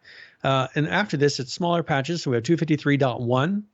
It says all Winter Wonderland cosmetics are now properly appearing in the cooking pots. So these are the craftable ones. The Pegomastax can no longer steal your Instagrams. Oh, no, I hate when that happens. Yeah, so this was a problem where this Pegomastax steals things from players. It was actually stealing your engrams because it was viewing it like an object. So it was stealing people's abilities to craft things and make things. And then they reduced the taming times of the Therizinosaurus and the Testotheus, by about 60%. And then that was on the 24th. December 27th, so this is today, they fixed the Megalo and the Capro and the Tuso carrying of dinos on PvE servers. They fixed improved dinos getting stuck underground after being released by the Tuso. And they fixed some erroneous collisions on the center. And then they did another one today that fixed crash on non-dedicated server session hosts, made Capro and Megalo able to continue holding their prey after dismounting. And so they added a drop prey option. So that way, when you got off of them, they didn't instantly drop their prey. They fixed the Megalo kibble to, it says it's now being preferred by the Therizinosaurus. And they fixed some movement logic that accidentally got clobbered in the Capro. So that is up to current. So 2 patches today, and I don't see how you can say they're not doing their job well. I put a link in here to the January 20th patch. And in this list so far, they have 6 new dinosaurs that are coming. Wow. One thing they're going to be adding is hairstyles and facial hair with real-time growth. That's just for you, Brian. You got to get in there and get a beard going in Ark. They'll have hair dyeing, hair cutting, and scissors. And then they're doing their tech tier phase 1. Nice. And they said they're also going to be adding lances for jousting. Oh, that's you do some like what's like a small sheep jousting when tournaments. When sheep jousting when that gets in the game. That'll be a lot of fun. Yep. So this, I mean, that's pretty cool stuff coming up, and it's a little under a month from now. Yeah. So that'll be January 20th. And also, I believe Green Man had a cartoon out this week. About Green Man. Now he's gonna have to start drawing beards because they're trying to kill me. That's the thing is Green Man draws cartoons related to Ark and other things, but they're constantly putting in so much content. Well, the other issue is he just made his most recent cartoon had something to do with beavers, and just as he was ready to publish it, they fixed the issue that the entire cartoon was about. so I think he had an issue with that, but it's still up. You can check it out on the Green Man Cartoons channel. Yep. That's up now as well. Well, we're running late, Brian. Oh my, we're way behind. Like I was wondering, we have enough. Yeah, plenty enough. We're gonna have to rush through this. So we may just hit the next 3 things. If depending on time, we may hit the next 3 things and that be it. Let's switch. Which will be fine. Let's switch gears to H1Z1. There's really not a whole lot to say. There's producer's letter, kind of an end of the year wrap. This came out on the 22nd. Mm-hmm. I've read through it. I read through it 3 times so far. Yeah. Trying to figure out what I wanted to say about it. And you got to remember, this is a King. Let me make myself full screen here. This is the King of the Kill producer's letter. The information in this producer's letter pertains to King of the Kill, not Just Survive. Because that seems to be a lot of people seem to be very confused on the internet about this letter, complaining about Just Survive when it's not even about Just Survive. So a few other highlights for this year were, of course, the split between H1Z1 and King of the Kill, between King of the Kill and Just Survive. They had their invitational at TwitchCon, which we talked about. And those are kind of their main highlights. They also had some road bumps, as they say. And I'm just going to mention this first, the first 2 here. The first one, it says, our biggest frustration has been introducing new bugs into the live games. Joe today asked Introducing bugs into the live games. So yeah, from test. Well, not from test. The problem is not from test. Just from their private test, probably. Today, Unicorn Joe asked me if I wanted to play some H1Z1 before the show. I said, sure, I'll play a game. I haven't played in a while. Logged in, was unable to reload guns. And 2 other people I was playing with were unable to pick up guns. So I mean, that was today. And it was more than 1 game. I left after 1 game. I went and played Miscreated. They kept playing and they had the same issue. People couldn't pick up guns. So I don't know what they're talking about. Clearly, they're still not working on that. The shotgun doesn't work, hasn't worked, will not continue to work. Team Spectate, still working on. They're just saying it's not done. I want to see that. I don't want to read this. I've already read this. There's nothing in here. It's just It's just a bunch of words. Yeah. Talk about interaction with the community. This is about 3 to 4 pages. This is a really good read. Single line. We talked about H1Z1 for way too long. There's a link in the show notes. I recommend you, if you're a fan. Green Man actually deleted it from his Steam account. Yeah, unlinked it, which I wouldn't agree with. That's just like throwing money away, which I don't do. I guess that's not true. I've bought some games. But go read this producer's letter. There's lots of good things in here. But it's stuff that we've talked about in the past. There's nothing new in here. So go read it. Give the post some love, because there's a lot of good points made in here. And then there's just some bugs that they're working on. Reloading and sudden empty clips. Issues with doors being open to one person, not open to the other. It looks like they're glitching through the wall. Vehicle bugs. Emotes while looting. Just things like that. So lots of H1Z1 things. Ready to release. Well, yeah, we'll see what happens. But that was the producer's letter for King. So let's go to some Just Survive news. Now this is actually news. Moving along. This isn't that thing was just kind of a recap, which we don't do recaps. We haven't done we've never done a recap on this show, so we wouldn't want to bore you. It's not like we did that 2 weeks ago, so we wouldn't want to bore you with that information. But what do we have here for? We had this. This was from December. Okay, so 21st. here this went into the actual live servers. So they added the base permission. Yeah, so they added the base permission visitor, so you can now have visitors in your base. They said they did server quality of life improvements, so which had like exploits related to like server lag, frames dropping, and some exploit fixes. And they said some general performance increases, things like that. They did some fixes or improvements to BattlEye to help fix some various exploits and hacks.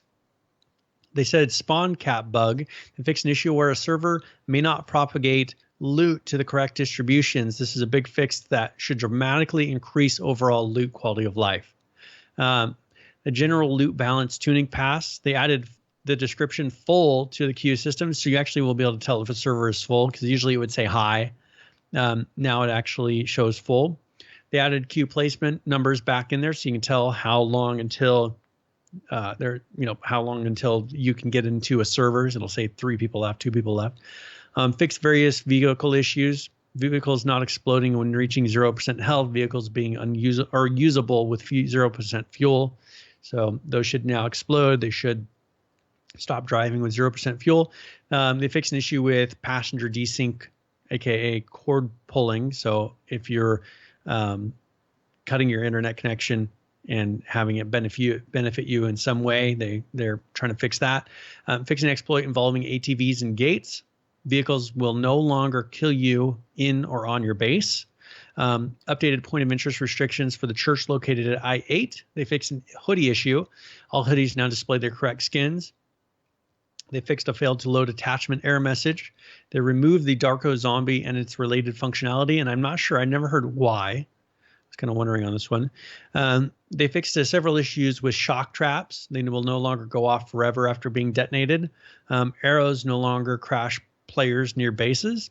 The sub-base ejection, so if you end up under your deck foundation for any reason, and now it ejects you from the base instantaneously. The gaps between metal gates and surrounding items are now closed, so you shouldn't be able to place items there while raiding. Grenades are now equipable in the second weapon slot, so you can put it in default key 3. Items no longer auto skin, so they said that this will not revert previously skinned items. So if you have something in your inventory you skinned before, it will stay skinned, but things don't auto skin when you become alive and things like that. They fixed an issue where picking up a partial stack of something destroyed the entire stack. So if you pick up 20 wood from 100 wood planks drop, then previously the 80 would vanish. Now they all stay. Players now spawn with an improvised compass that can no longer be broken down into bottles. So then you're supposed to look around and find the better compass. They fixed an issue where some dropped items would not expire over time. And they also fixed so that chat, proximity, group, and radio should now work again. And then crop visibility should now be working again once fertilized. So That was their December 21st game update for Just Survive. And then they added a post about a new item in here. So the Sam saying the Darko was just bugged. So, and I wanted to kind of get your opinion on this. Oh, boy. This is because I messaged you saying, hey, look at this. I saw this last week. So this is December 22nd. They added to where there are some pretty much themed skins available. So it's a full outfits, but you buy them on the Steam store at a flat rate. Yeah. So they're wanting you to pay however many dollars for a full outfit. Yeah, They are giving away one, so you get a backpack skin that you can get for free. And I don't know if this is going to go away. So these are no longer in crates. You're buying skins directly from Steam. There's part of me that likes this and part of me that doesn't like this. And to use my own words, as I've used in the past, a game that, Brian, we talk about frequently, Unturned, does this exact same thing. They sell skins for guns and but that's on all. Steam. But they don't also ask for money for buying tickets to be able to enter certain game types. Exactly. That's all the other difference. Unturned They're is nickel and diming to death. Unturned is free, and they don't charge me to play. Even though I paid to play, I bought the premium upgrade the second I installed the game because I wanted to support the development. So these cosmetic packs, $5 right now. They're discounted, but they're normally $5. Here's the thing: Steam does take half of that, so let's just put that into effect. Steam does take half of that, and you've got to think about that. They're not making $5 on these skins; they're making $2.50. No. I mean, personally, I think it's stupid. I would never do it. I know for a fact you'd never do it. Do I have a problem with it? No, not really, because if it was all that, I'd be fine with it. But the problem is, they're trying to ask for money in so many other ways. Just quit it. Well, here's the thing, Brian. This doesn't affect me in the slightest. This will never affect how I play the game. And if with that being the case, I mean, I really don't care. I think you're stupid if you buy it. But I don't know. I mean, I wouldn't mind if they were all like this. There were free ones that you had in game, and then if you wanted to get a custom unique skin, you could buy that, and that was it. But the thing is this is just now they're starting to ask for money. Like they're just looking, how can we make more money? That's the whole point.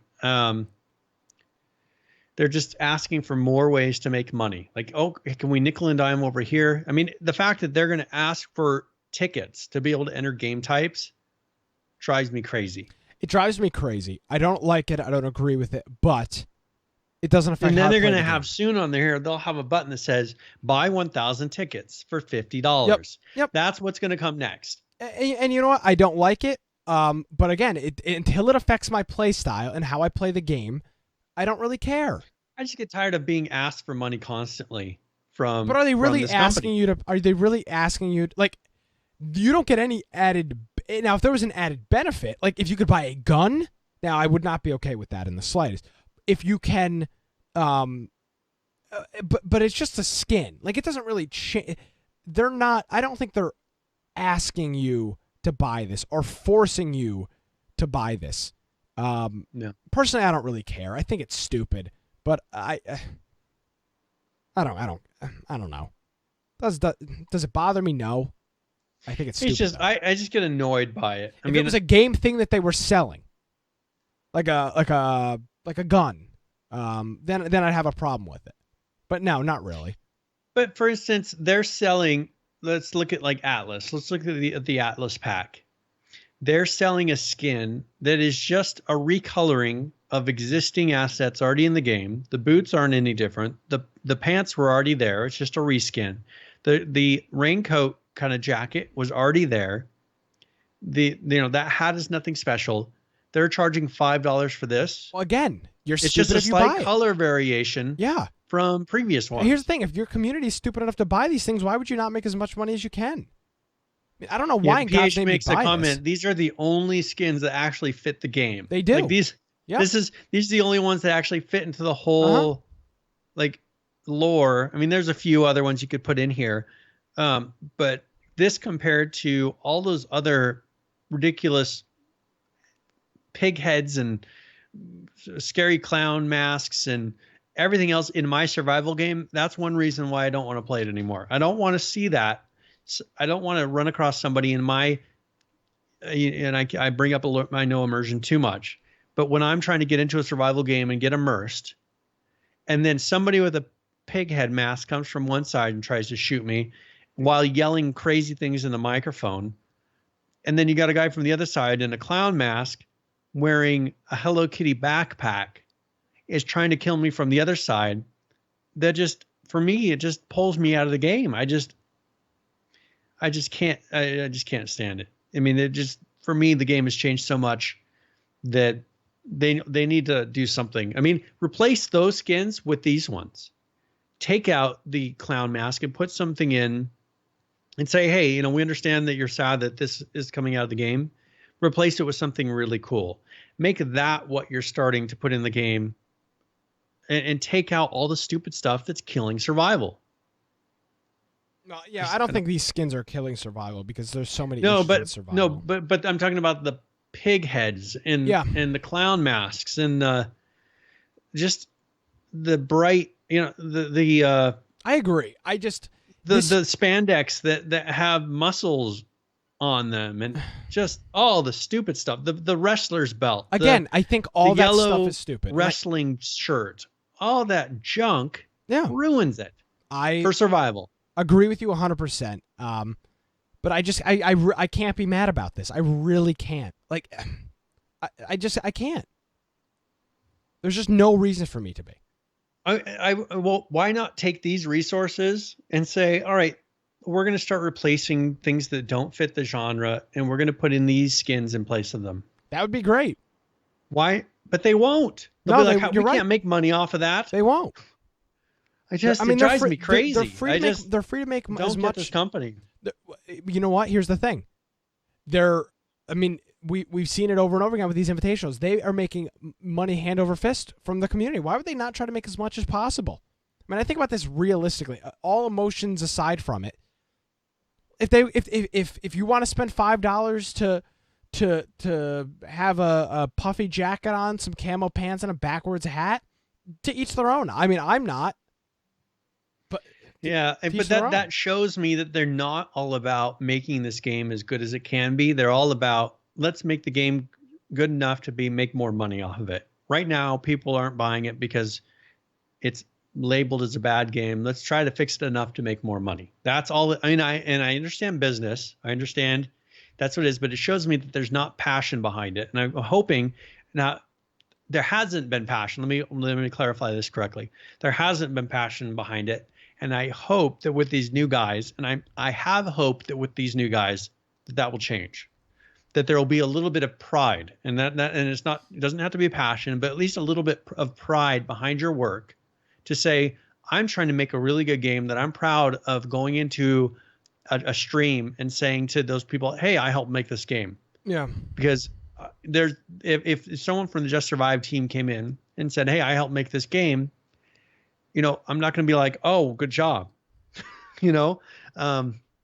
Honestly, you guys have failed. I mean, I look at companies like Miscreated doing a much better job, much smaller team, much money behind them.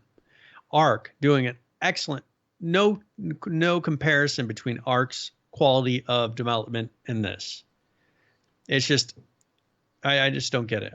It frustrates me. And I hate, dogging on them so much, but look at where you've taken your game. It's just horrible that it's happened this way. And I don't, it frustrates me. I just don't like talking about it. It just frustrates me. It makes me mad. So anyways, I'm sorry. No, I get it. I can see why some people wouldn't like it. It just, for me, it's. I mean, I don't mind these skins. These skins are fine. I understand they're trying to make money, but these are not fixing the current issue of horrible skins in Just Survive. I agree, but even if they didn't introduce that, it wouldn't fix it anyway. That's the thing. Like, there's no. Hey, you got to take them out. But I'm saying they weren't going to either way, even if they didn't introduce these paid. But that shows me that they don't have pride in the end result. I mean, I guess I don't know. I think I want to be able to take a screenshot in game. It's a pretty strong statement to say. Impossible. I don't know if I agree with that. To ruin my immersion with the junk that people are wearing. I mean, you can wear something that's not color coordinated, whatever, but it shouldn't be like that. Makes no sense that is in there, and that's what it is. Yeah, I guess. So, anyway, so that's I think that is that all the H1Z1 news we had. Yes, you can go get your free alpaca backpack. We'll have a link to it. At least get that. That's free. You might as well get that. Might as well click the link. Yeah, exactly. Again, you'd be stupid not to. So this next one, I read this last night, and I want to thank. Let me get a name here. You remember who sent this to us? Well, his name was Chad. I'm not going to say his last name. But I want to thank. Yeah, I know who it is, but we won't say his last. But it was Chad. Okay, so thank you, Chad, for bringing this up to my attention. I didn't realize this. This is not good news. It's not good news. Surprising. It's not good news. But in the end result, I think it is good news. Unfortunately, John Smedley and his company Pixel Mage are shutting down, and Heroes Song, the game that we've talked about a few times in the past, is being canceled. This is not like some stupid New Year's joke or whatever. There's a full message on the website that I believe Smedley wrote that talks about issues with funding and so on and so forth. I've got to give them a lot of credit because they are offering full refunds to everyone who put money everybody. Their Indiegogo backers, they already did their Kickstarter backers. They've refunded those, and anybody that purchased it on Steam, you'll be able to get a refund there as well. So he is handling this in the most professional way you could possibly handle this. So what about, and here's where my mind went. What about the developers that left Daybreak to go work for this company? Those were exactly my same first comments. I feel terrible. I don't remember the names. It was two. I believe it was two guys. It was like three. It was a number of them. Three, I think, maybe four, that went and worked for Pixel Mage. Now that's too bad. I mean, this game, it looked pretty good.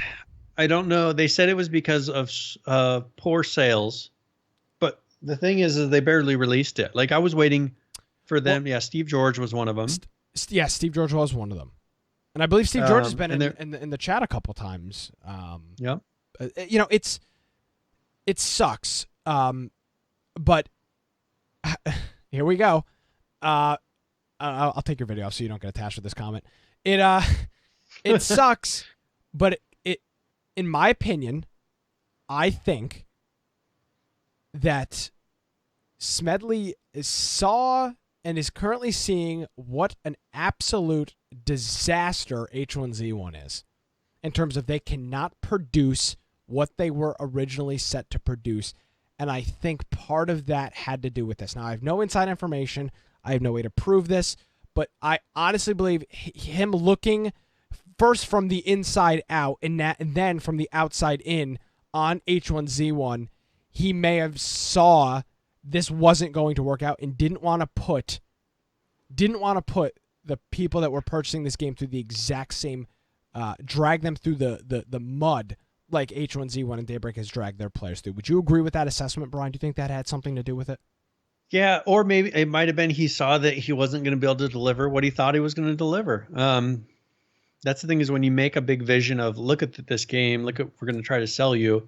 You need to be a pretty strong person to shut it down like that. To shut something down like that. I mean, he didn't go and ask for money from an investment company. He didn't do any of that. And he refunded everybody, which means a lot. That means this was he lost money. That means this was a company decision, and I'm sure people lost money, especially around Christmas. So the thing is all the money that he gave, for operating the company, paying people, the building, all that stuff, so that's coming out of his pocket. Yeah. And so for him to do that, it kept his name.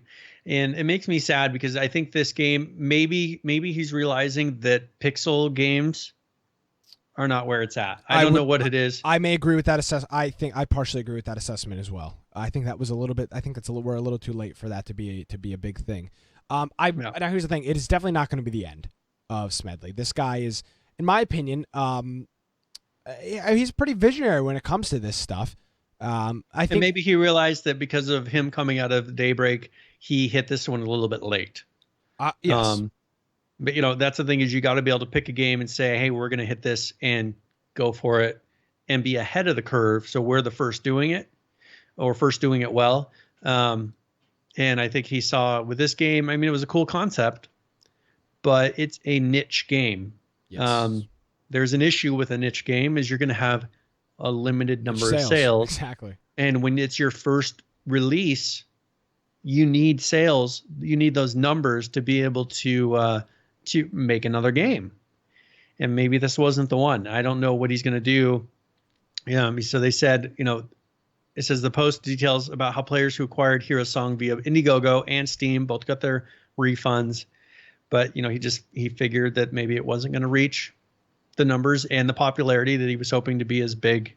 I don't know. I was surprised. I wasn't expecting this. I would expect them to at least push it through and release, but I don't know. Maybe he felt like he wouldn't have enough money to release it fully. Yes, and that's exactly what it is. And it takes a lot of courage for you to not to release a half-made game like we see so many times. Exactly. For you to be able to say, you know what, this just isn't to fail. That's to come out and say we have failed. So here was my thought. My first thought when I heard this: why doesn't he release it open source? Because there's no money in open source.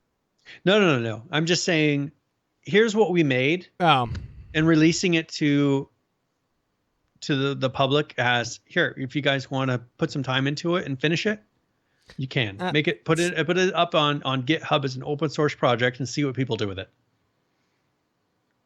Yeah. Why not? I mean, it's just going to be a code that disappears forever now, right? Yeah, true. Why not give it away to your fans? They put faith in you to try to get this through. You couldn't do it. That's fine. Just release it. Like, what's the loss to you? Is there something secret that's in here, that you're hoping to use later? If it's not, just give it to your public.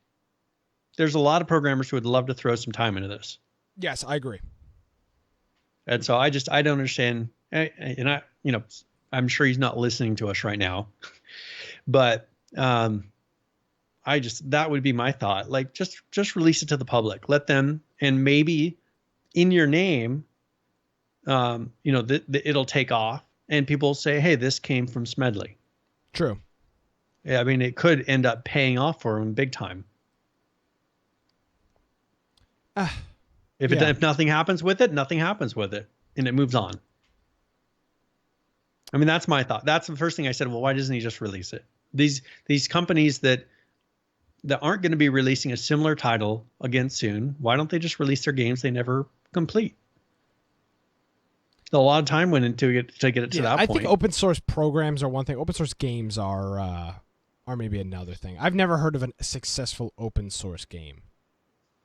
Can't think of one. Yeah, but this is the style that would work. I mean, it's a pixel game, so True. People can make their own characters, and I mean, people would. It doesn't take a specific type of 3D artist and all this crazy technology. You can just make pixel characters and all that. People can make them for fun and submit them to the project. Yeah, true. I don't know. I just think that was my first thought. So should we just go into the next raffle and current players? Let's see.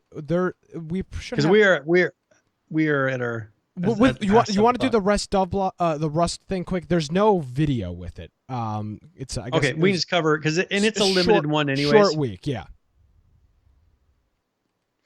So if you look, they added a number of workshop skins, or these are ones that they are. It says in November, our workshop contributors made a total of $81,168 from sales of their skins. How much? So $81,168. So people submit skins to the workshop, Get paid, and make money from them. Wow. What an idea. Excellent bit of it's adding to the game. People are getting skins. People are getting and paid. it gives a reason. People are making them, and these developers don't have to waste their times doing skins. Exactly. It is amazing. It says something to be aware of is if your skins are acceptable and you're not in the U.S., Valve might withhold about 30% of your earnings due to U.S. tax laws. So keep that in mind. But they also said that with Christmas, there's a lot of people that weren't around. So that's why there's light show notes this week, or patch notes. They added a bunch of code a while back that was meant to be to put thrown weapons back into your belt after the picked them up, and they said it didn't work well. So they chatted on Reddit about it, and they said apparently that the desired action is really for any of these items to automatically go into the belt if there's room for them. So I think that that's how they're going to do it. Multi-access storage. Multiple players can now access storage containers at the same time. They said also people play Rust with bad quality because it turns off shadows and you get more light. When it comes to fairness versus performance, we've got to side with fairness. So it's not fair that people with capable PCs are feeling the need to turn their settings down to be on a level playing field. So to avoid that, they're forcing a minimum shadow distance in this patch.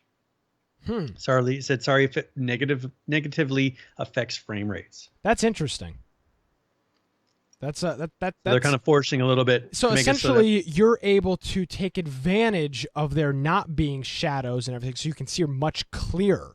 Yeah, so they're making it so you have to have some shadows. So I've never heard of that being an issue in a game before. Have you?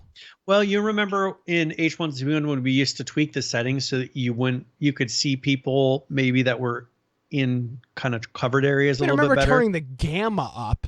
No, but there was one where you would turn off plants and you would turn off all this stuff just the foliage and everything. Yeah, this is kind of like that, the same concept. Yeah. It's something similar. They're saying, you know what, we're not going to make it so there's less distraction. Like you have to see each other the same, and I agree with that. It shouldn't be that if you turn off your shadows, you can see people more clearly because there's nothing covering it. Exactly. Yeah. I totally understand it. That shows, and this is pretty important. That shows how well in touch with their community they are, because that's not something you notice in code. You don't notice that people are. That means from hearing feedback. Exactly. That means there's a lot of people or maybe not a lot. Maybe it's just one guy. But there's somebody in that group that has really got their ears to the floor. Well, and they said they went to Reddit and talked to people about this to figure it out. Exactly. Wow. Which is good.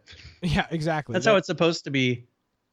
That's how it's supposed to be played. So exactly. So that's it's very interesting to hear that.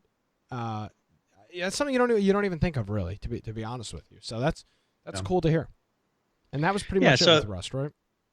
Yeah, and so that was pretty much their patches. Then as they said, because of Christmas, this was kind of limited. So expect to see here in the future next week probably the normal number of patch notes.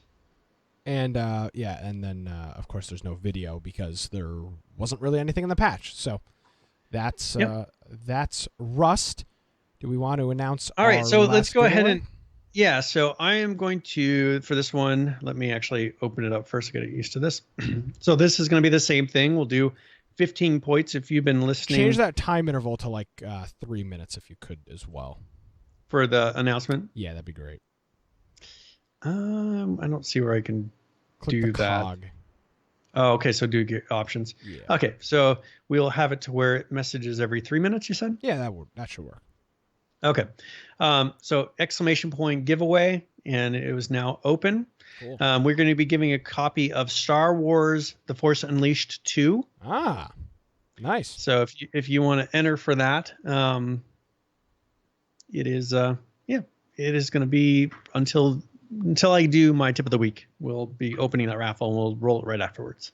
All right, there we go. And now we will jump into current players to kind of give a disclaimer first. All of these numbers are most of these games are like 3 or 6 or 8 month highs because college students are home and people are getting games and new computers and all that stuff. So these numbers are very, very inflated, and over the next probably 2 to 3 weeks they will simmer back down. But just throw that out there beforehand. Let's jump right into it with H1Z1. This is Just Survive and King of the Kill combined. Currently playing those titles combined, 33,144, the 24-hour peak, 43,630, and the 70 peak, 43,631. This is H1Z1 Just Survive.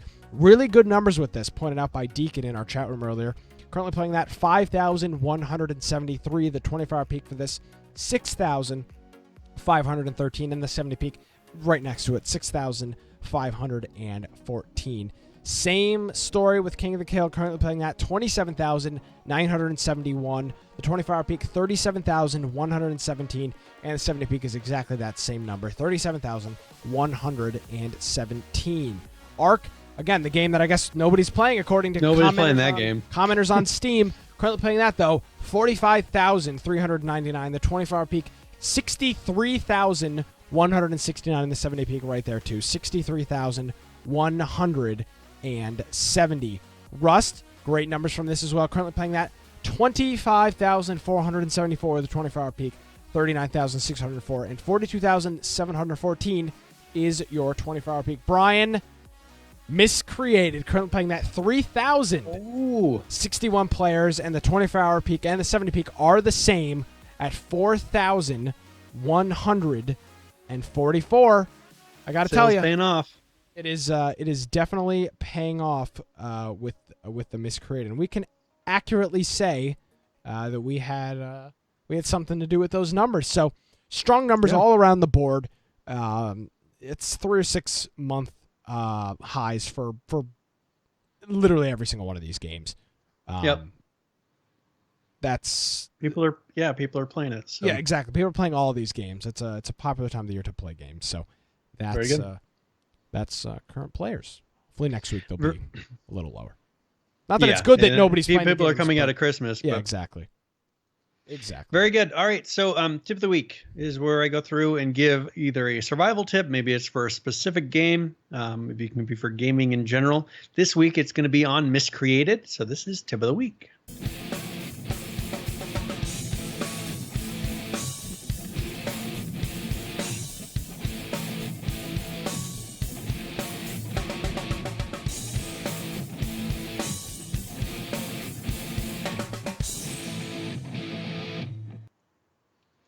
All right, for this, since we've been playing Miscreated this week, I figured I would talk a bit about base building in Miscreated. So when you first start out base building, it can be somewhat limited, but they have a really interesting mechanic in this game where you can find guides, is what they call them, around the world that give you extra capabilities for base building. You can also get extra capabilities for crafting things as well. They're not limited to just base building. But the guides come in 3 different colors. The first one is a green colored guide, and that's specialized. They have an off-white guide that's basic recipes. And then they have a beige guide, which is advanced recipes. So once you find a guide, you're able to right-click it and you choose Use, and that will put that in your crafting menu. So it's like learning the recipe. After that, if you want to build your base, you need to be at least 200 meters away from other bases. And you can only have one base, so that's one plot sign per server. So this is something that if you have a group of players and you're all in the same clan, you can only have one of those plot signs and you build around that. And then in the show notes, I will actually have a link that has a list of all the different discoverable guides that you can get. So if you're interested in seeing what you can make, for instance, you're able to make different length and width, height walls that you can make in game. So it gives you 3 of wall 1 type. It gives you, and that's under the basic. So 3 new ones in basic. Under advanced, you get 7 extra recipes. So one would be a wooden door frame. One has a window in it. Another one has a door in it with a different size. So just different ones like that. As far as platforms, the basic ones gives you 3 additional platform types. The advanced one gives you 5 new additional platform types. For ramps, you get with the recipes 4 additional basic types. You get 3 additional advanced types of ramps. And then with the bridges, you're able actually to build bridges in this game. You get 3 out of the basic ones. And then with advanced bridges, you get 3 new types. If you can make punji stick traps, if you find that recipe, and that's a basic one.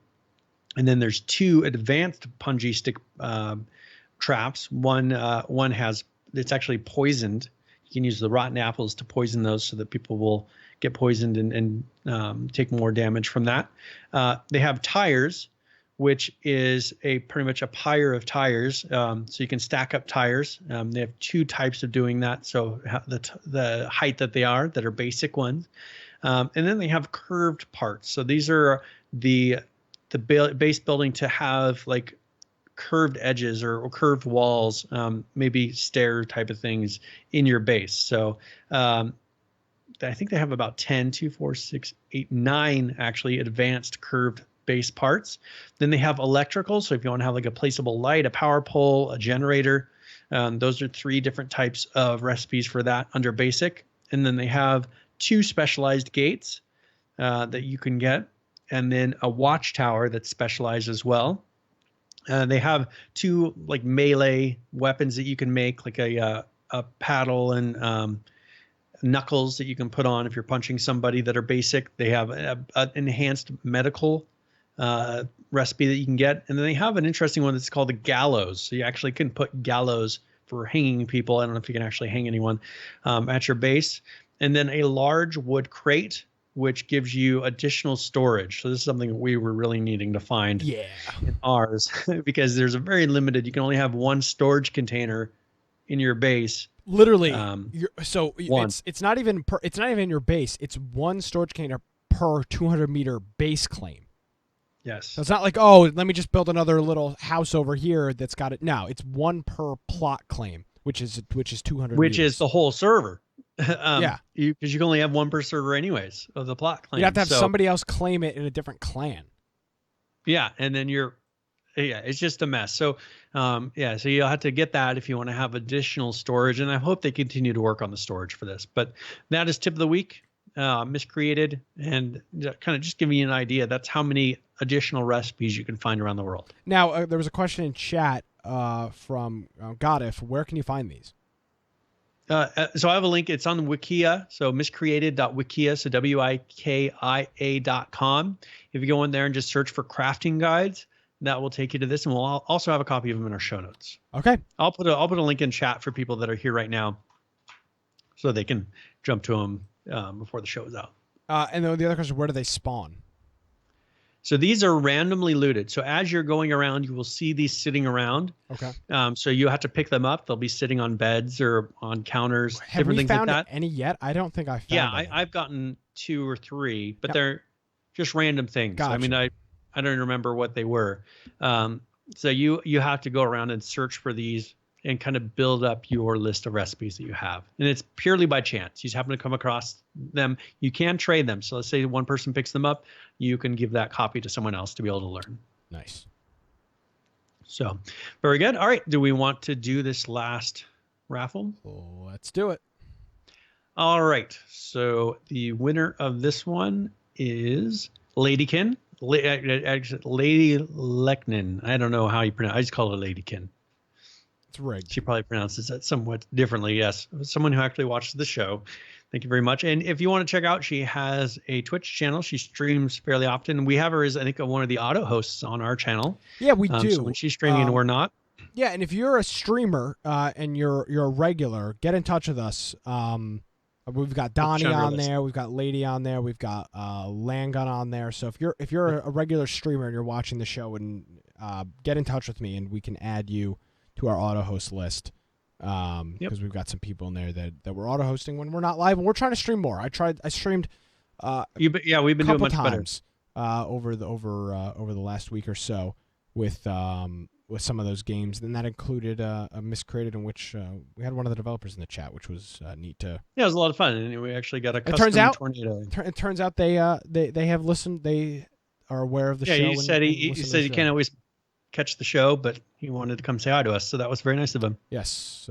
It's just stuff just doesn't fall on deaf ears and with the Infection podcast. And that's the one thing. That's what I was saying is it'd be nice you get a development company that actually listens to your input. Novel concept. Yeah. All right, Brian. And we give a lot of free input. I mean, this is the best input you can get. I mean, it's free, and it's twice a week. Well, not twice a week, once a week for 2 hours. So, good stuff. I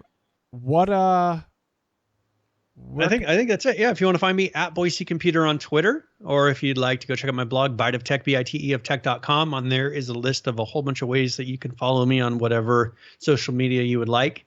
Also, if you're not in our Discord, I really encourage you to go check out our Discord. If you go to infectionpodcast.com, on the right-hand side, you can click join Discord. There's a join button on the list of people that are on Discord. One thing also, make sure PH has mentioned Game of the Week. We'll get to that in a second because I don't know if we've discussed that.